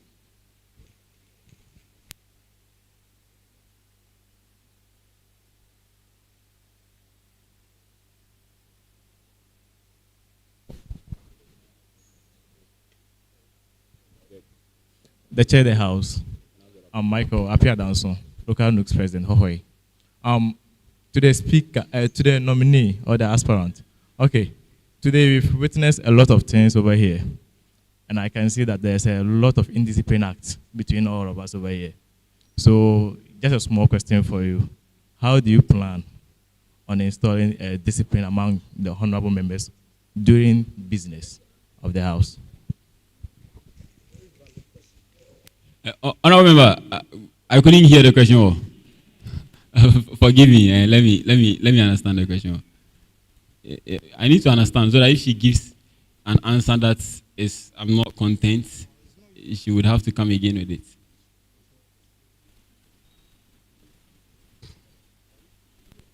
Okay. So I should repeat my question again. Okay, I was asking that I can see and I can testify that there is a lot of indiscipline act between all of us today. Yeah, and I'm included. A lot of discipline. Indiscipline. Indiscipline. Yes. Indiscipline. Yeah, let me put it that way. A lot of indiscipline. Yeah, okay. It seems like everybody is doing whatever that they want and they like during business. So I'm just asking the aspirant that what she plans to install, like the discipline. How does she plan to install discipline during parliamentary session? During the Okay, Honorable Member, your question is a very legitimate question. But if you say the house I'm chairing is indisciplined, and I'm chairing an indisciplined house, indirectly the speaker is indisciplined, and I think Honorable, I think you have a good intention, but come again with a question. You have a good intention. Like, don't say to make me be indisciplined speaker. I'm a disciplined speaker, so say it to make it. You understand?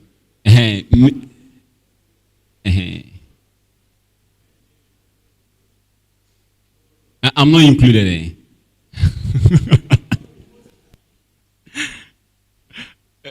Honorable member, you want to give an information? Point.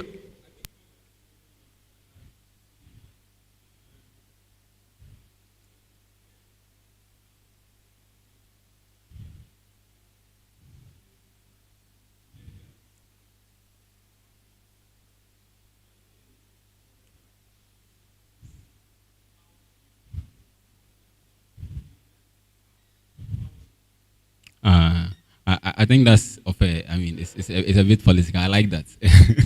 But I mean, it's still on the same page, right? I mean, nothing has been changed. Yeah. Okay. So I'm coming. Honorable member, who did you call to order? The honorable member. So not me. Okay. All right. Then let me hear your point of order.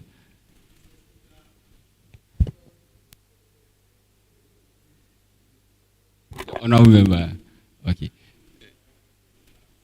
You should retract that statement. So, on behalf of the honorable member, kindly retract the indiscipline statement.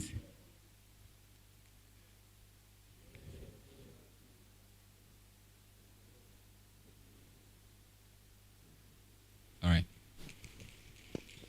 So, I think the question the honorable member wants to ask, if understood it right, he wants to say that if there is any act of indiscipline in this house, as a speaker, how do you ensure there is such, orderliness in the house, right? Okay. Thank you, honorable member, for the question. All right. So I believe, first of all, leadership should be with example. All right. So as speaker nominee, I feel being disciplined would actively or inactively draw the respect of the parliamentarians. So I'm someone who is very disciplined. You could ask around, and let's say we have a scenario where there's indiscipline in parliament. We know we are the legislature of what? The university, right? We are the ones who make laws, right? So how would you, as a human being, a rational human being, make laws and not follow them? It doesn't make sense. So I think being able to make laws, and you should all be governed by what the rules, the laws you make. So if you are a body, the constitution is above everyone. And in an incident of indiscipline, I would go in accordance with the constitution and make sure the right action is taken against such a member. Thank you. All right, honorable member, your excellency, you may proceed and talk. Zai Benza is my name, rep for SVPS. To the best of my knowledge, in the UHAS SRC Parliament, we don't have majority and then minorities. So I want you to define the word minority as used in your manifesto. Thank you very much.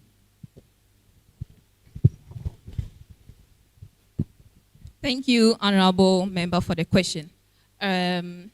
Let's literally define minority here. The federal SRC is based in Ho, right? And when I talk of minority here, I want to clarify that I'm talking about the Hohoi province. Yes, please. Excuse me, I mean in relation to, I don't know how to explain it. Your population, you are the minority, not based on your voice or something. I'm just looking at the population. Yes, please. Order. Order in the house. Okay.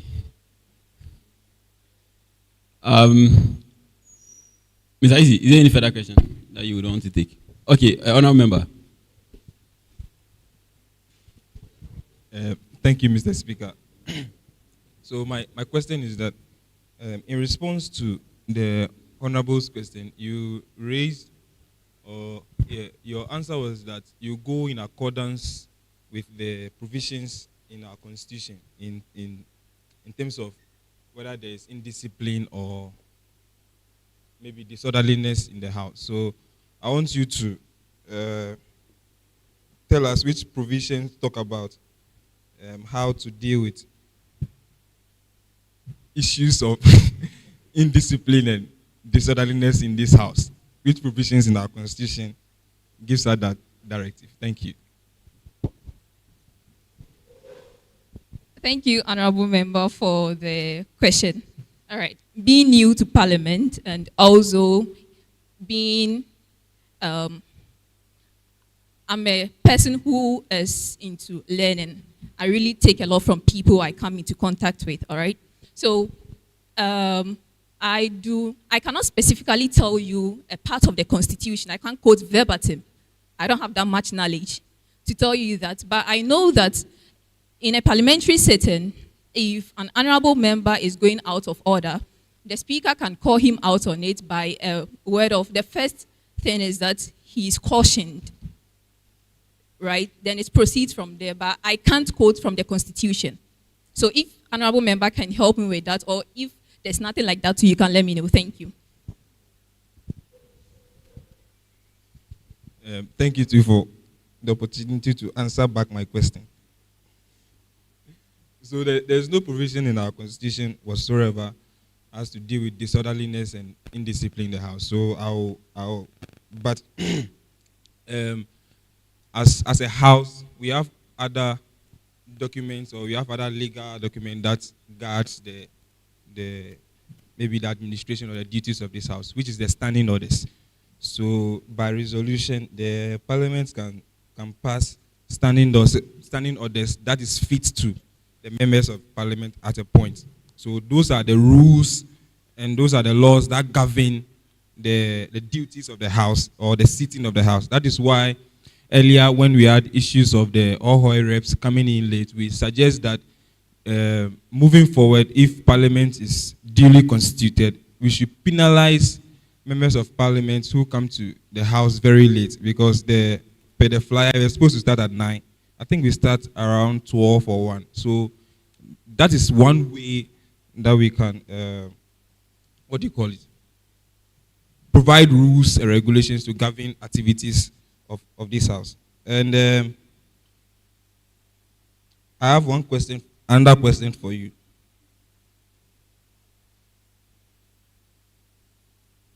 So I think we've talked about this before, but let me take your knowledge on it. Before sitting of parliament begins, we have a quorum. Yeah. So I want you to give me the sections or those who make the quorum of parliament before parliament sitting begins. Those who make the quorum of parliament. Thank you, honorable member, for your question. I think as provided in the Constitution, the quorum for a parliamentary sitting there should be a speaker or a deputy of the speaker in the absence of the speaker. Then there are supposed to be two executives, including the federal president or his vice. Then 17 other parliamentary members.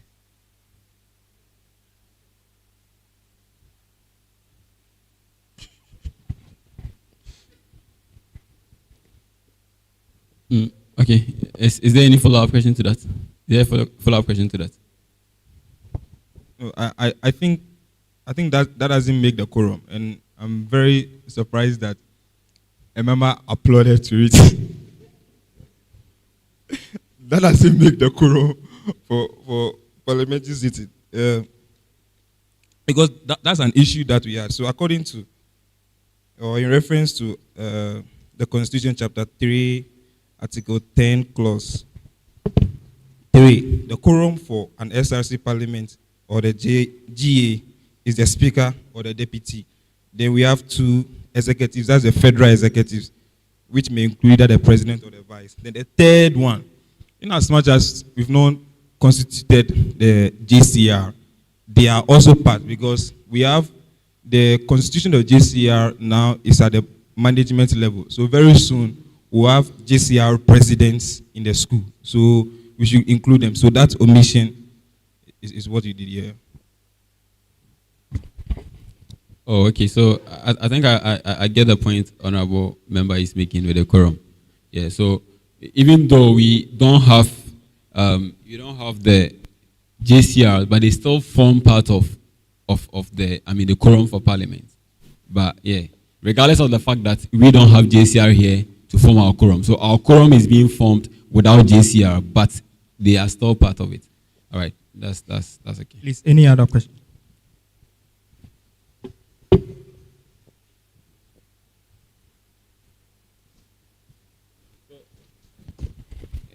I think we are spending so much time on it. We need to also take input from the observers also. You understand? We need to take observers. So it's now 4:23. Let's take additional 7 minutes. That's if there is any other input from the honorable members. And after that, you would use 5 minutes to take from the observers. Okay. The Speaker of the House, I'm Michael Apia Danson, Hohoe Local News President. I have 2 questions to the aspirant. Okay, so the first one is, how do you plan to ensure fair and impartial representation of all members in parliamentary proceedings? And then the second one will be, how will you handle conflicts and disagreements among members to maintain order and uphold parliamentary rules?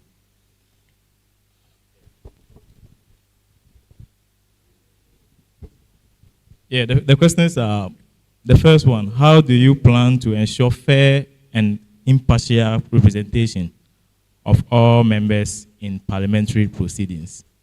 Yeah, and the second one is, how will you handle conflicts and disagreements among members to maintain order and uphold parliamentary rules? Yeah.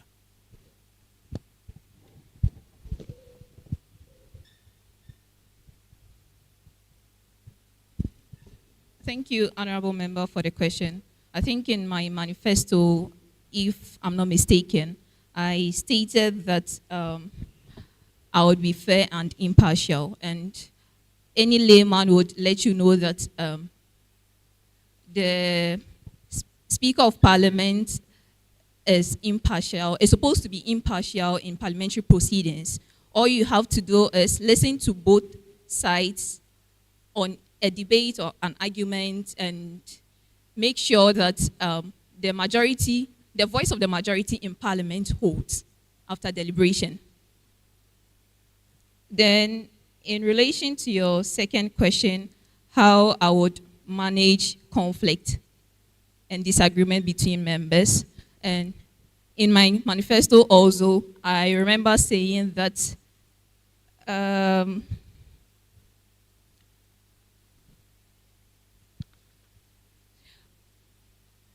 okay, I would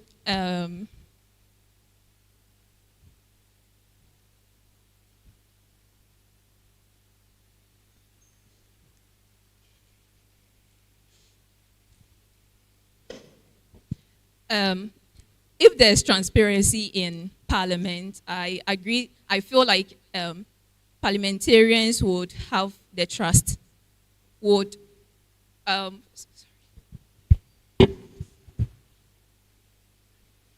okay, so if everything is transparent in Parliament, no side taken by the Speaker of Parliament, I feel there would be little to no conflict. And if conflict arises, I would lend a listening ear to both sides and through negotiating constructive dialogue, resolve that conflict. Thank you.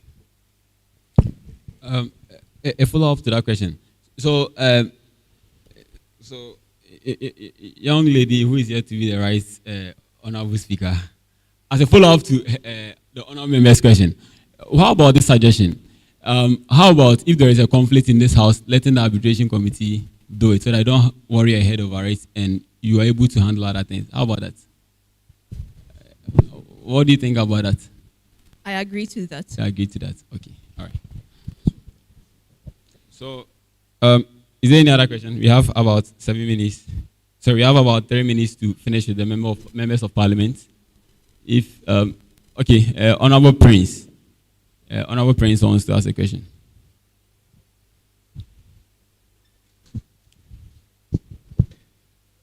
The Chair of the House.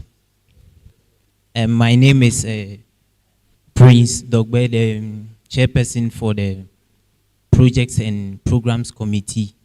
So in your earlier submission, you did mention you are a medical student and then you are the chairperson for the Electoral Commission of your association. So I do understand the workload of medical students, and then with your extra curricular activity, that is the chairperson of the EC. What strategies would you put in place to mitigate these rules so that you can give us, the House, the best of your input when it comes to delivering your duties as a Speaker of Parliament?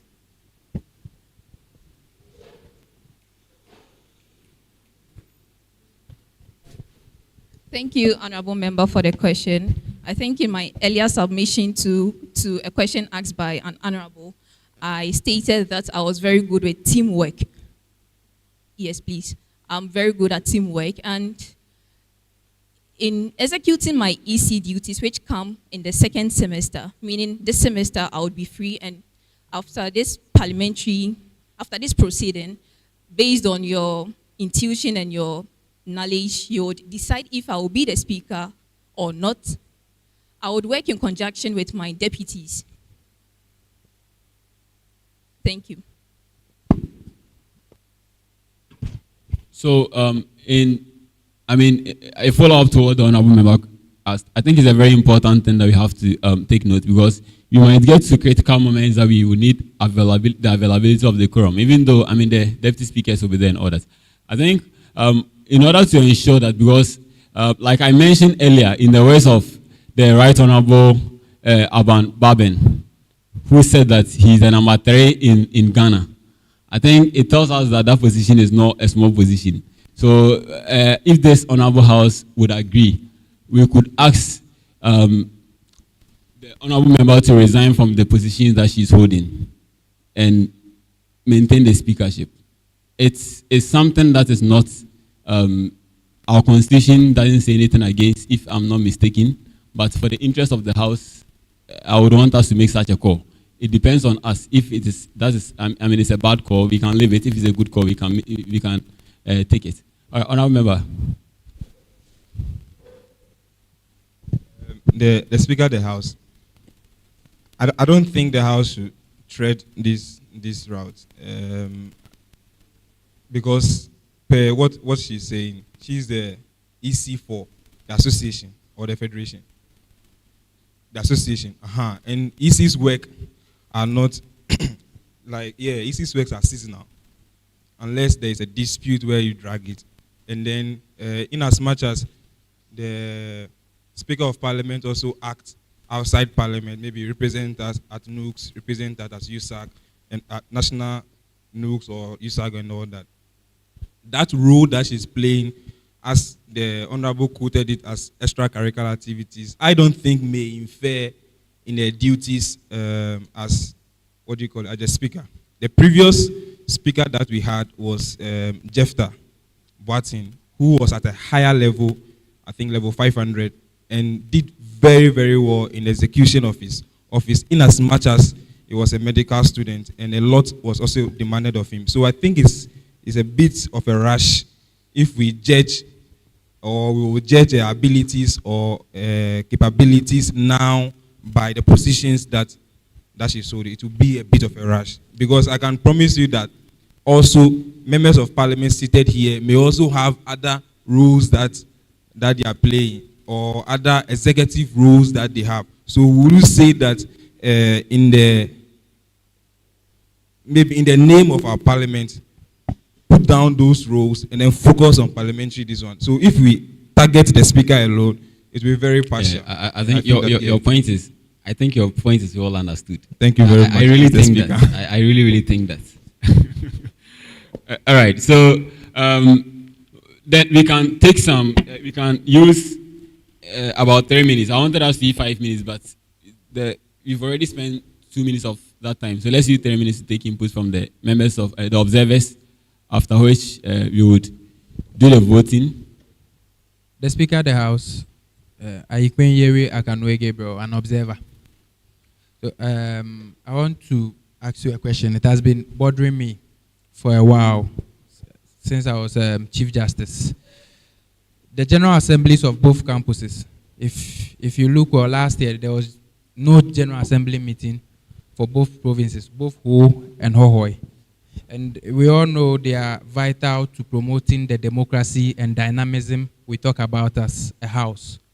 So what measures or plans do you have in place to ensure that the General Assemblies are functional?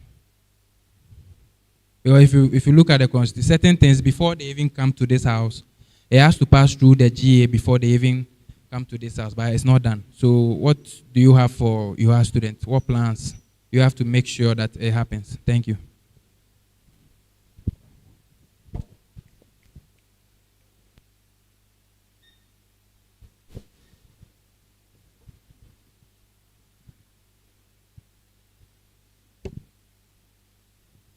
Thank you for the question. To the best of my knowledge, I know that the JCR president would chair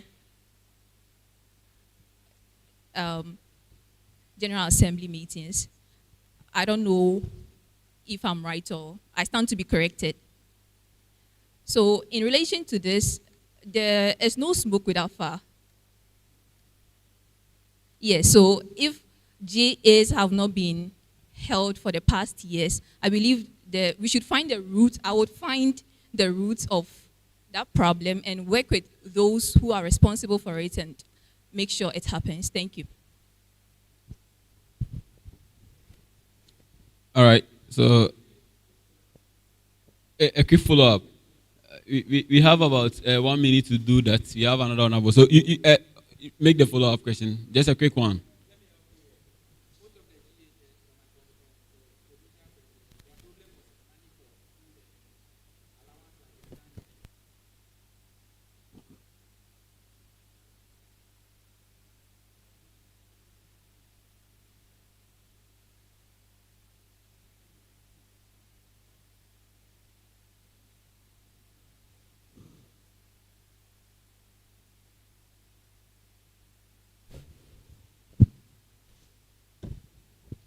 Thank you for the follow-up question.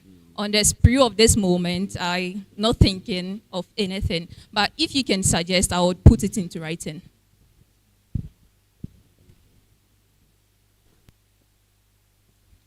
All right, it's 4:45. I think we've spent so much time. We've spent so much time. Just a last question from an observer, and that's it. All right. Mr. Easy, I determine whether it should be last question or not. All right. Mr. Easy, you are taking my work. You know, I have a very short time in this seat, and you want to take part of that short time. I think it's not the best. You understand? Okay, so the honourable member can talk. Thank you, my judge. Mr. Speaker of the House. I have just two simple questions to ask. First one is, have you been in Parliament before? Yes.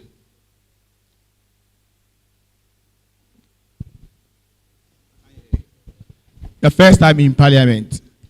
So, but you know, if you have been approved, after this sitting, after the recess, you are going to sit in the chair to preside over the meeting. You are right, right? Okay, so are you abreast with the sittings of the Parliament of UHAS? I've read to the best of my knowledge, but You've read? Yes, I've watched parliamentary sittings. And I also said I'm a consensus leader, all right? I do not do, in as much as I might be the Speaker of Parliament if elected, I would deem it right if my members, not in Parliament, would. It's a learning procedure for me, so I feel they can help me along the line, but not, they can't call me to order and blah, blah, blah, but then I would. All right. So, Madam Speaker, I pray you get the approval that you wish, okay? But my only thing about UHAS Parliament is that one thing about the inexperiences of our speakers, in a way, sorry, not you with you, because before you come here, I think you have to be in Parliament so that you can actually know Okay. What happens in Ghana Parliament is much different from what happens here. So one thing I want to urge you that if you become a speaker, make sure that before you leave, it's a new constitution that has it that a speaker has to be a member before becoming a speaker. You get the members to do that. Okay. Thank you very much. Thank you.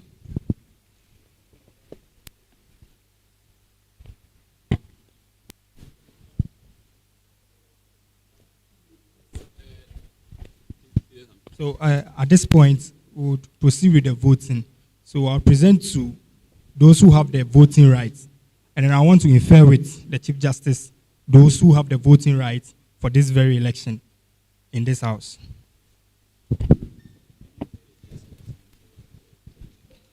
So individuals, please, voting rights. Your Lordship, I think the Honorable Clerk drew my attention to one of the responses one of the things she said in the responses. In our constitution, as a point of information, JCR presidents do not chair general assemblies. You understand? So let's get it right. Okay. So members with voting rights are committee heads, executive officers, school representatives, and also local NUCs executives. Where are they? We don't have them here. Okay. Yes, thank you very much. Thank you too. So at this point, we'll proceed with the election.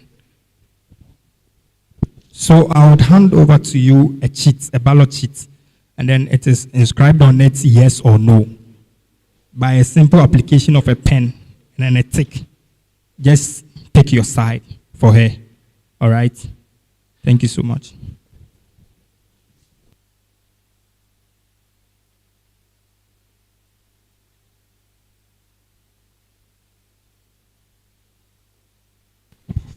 Okay, I remember. You may talk. Oh, proceed. How she talks.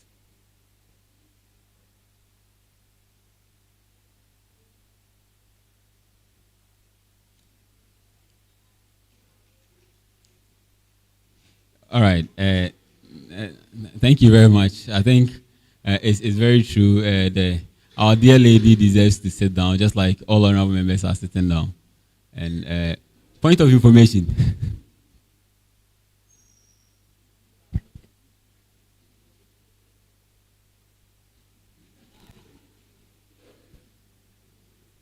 All right, so I think you can do that.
Please, I believe by now we should be wrapping up.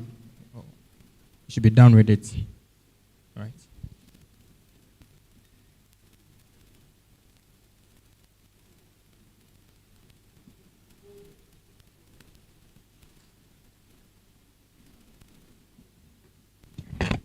Mr. Easy, please, before we start, for the sake of transparency and for the sake of overvoting and all that, can we get to know the number of members of parliament here?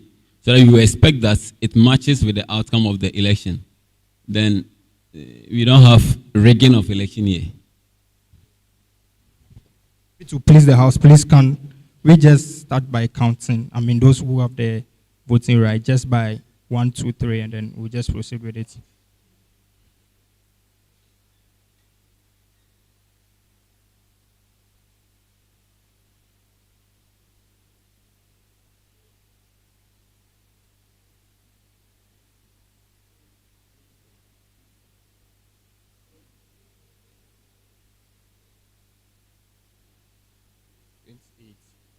$28.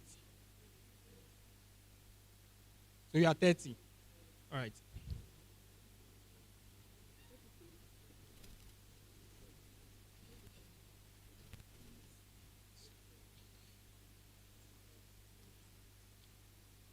So 44. So we have 44 people. Right. All right. That's fine. Thank you.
the Speaker of the House.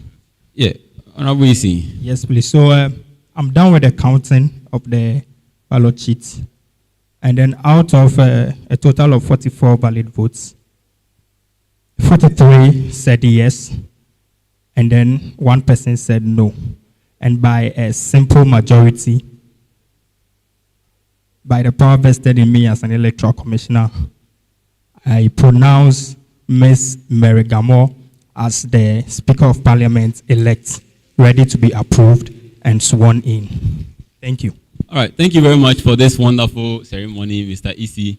Apparently, it seems my lifespan on this seat is coming to an end, and it has been a very wonderful experience with you guys on this seat. And I think it's going to be more experience. I mean, it's going to be more wonderful experience joining you guys on the floor of Parliament. And I also want to congratulate Ms. Mary too on her election as a speaker. And we could proceed to do the swearing in. But I think one thing, my attention came to one thing in some few minutes. You know, the little advice I'll pass to all of us is that we are members of Parliament, we are holding the various positions. I mean, we should understand that it's just a 1 year something that we are doing. Let's try as much as possible to keep things that happen with us as civil as possible. I'm very happy seeing the little banter that happened in the morning. After that, I'm seeing Mr. Christian and Ms. Diana still having some nice time together there. I think we should give it some round of for them, because it's very nice seeing that we keep conversations as civil as possible. I think that's what ultimately the House should be doing. We shouldn't keep things personal, and we shouldn't make any enemies here because it's just 1 year. We shouldn't feel like we are so powerful that we can proclaim we have the power to make someone this, make someone that it doesn't work. It's just 1 year something that we are here. So I want to admonish all of us that, and let's have a very wonderful time together, and let's make the SRC great together. It's nice being your Speaker of Parliament, your acting Speaker of Parliament for this short time. Thank you very much. All right, honorable member.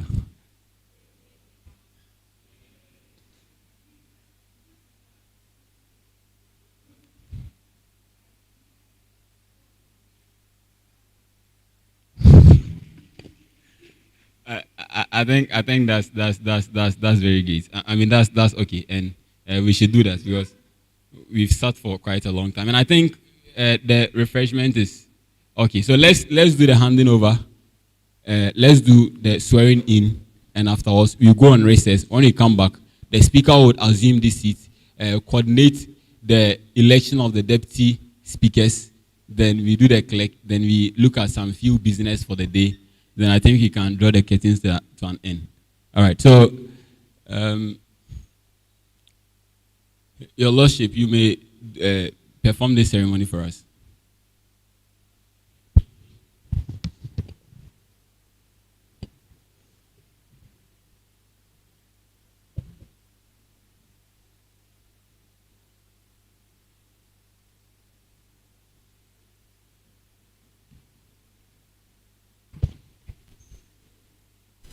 Honorable Suk, please, do you know the whereabouts of the photographer? Do you know their whereabouts? Did they speak to anybody before they left? Or they are still around? They are still around.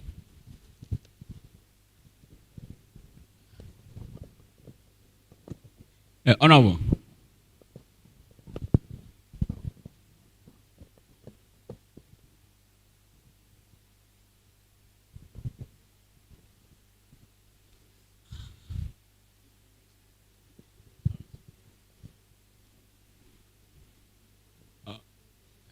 Honorable, is there any information for us? I mean, about the photography, is there any information for us? He's going to charge the battery. He's doing 2 programs at the same time. So he left the parliamentary system to the second program and he's gone. So he will swap and they will come back when they are done with the other one. Okay, all right. So I think we may proceed.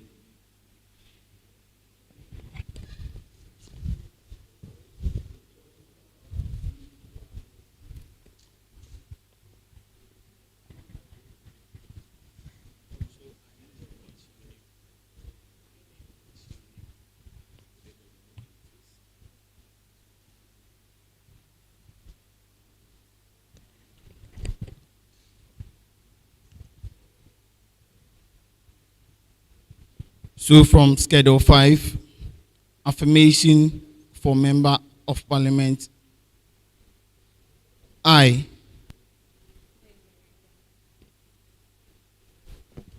Mary Gamo, having been elected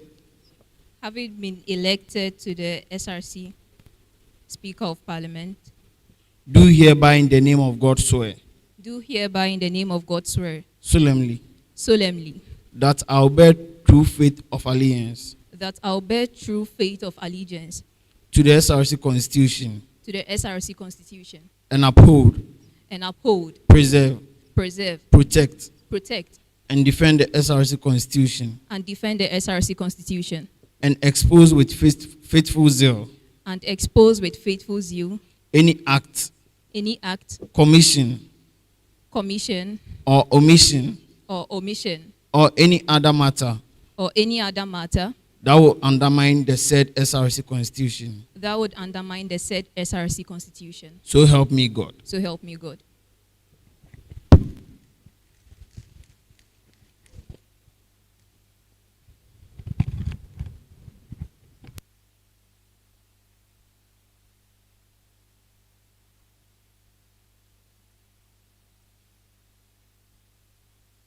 On your election as the Speaker of Parliament, and I may vacate my seat and join the honourable members as a member of Parliament of this House.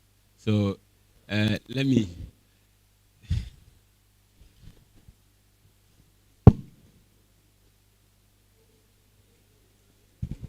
And if I have offended any member here, please, let's not keep things personal. Let's not keep things personal here.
And the Holy Spirit.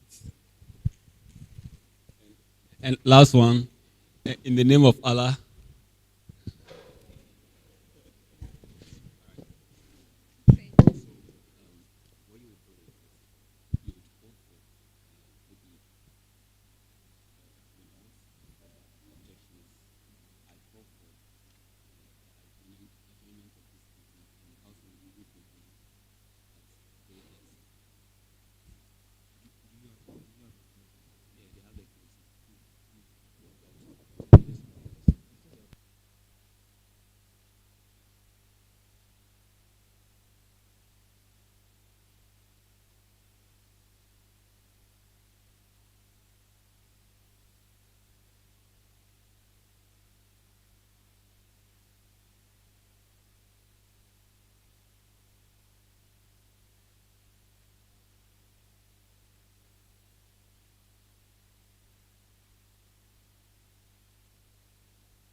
On assumption of office as the Speaker of Parliament,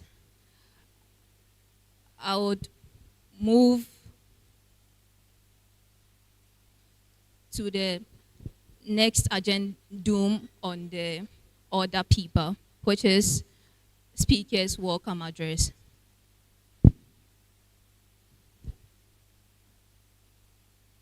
Yes, Honorable Member.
The House.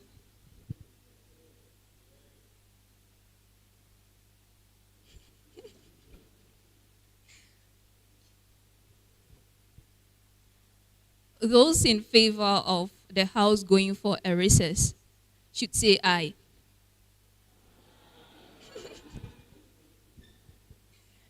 And those who are not in favor should say nay. Based on simple majority, the House is in recess. Thank you.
Based on a simple majority and by my discretion as Speaker of Parliament, I deem it fit for the House to return to its proceeding at 6 o'clock p.m.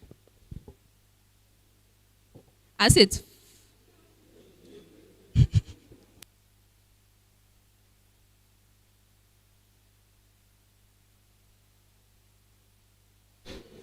Honorable members, order. So the House would go on recess and assume responsibilities at 5:30. Thank you.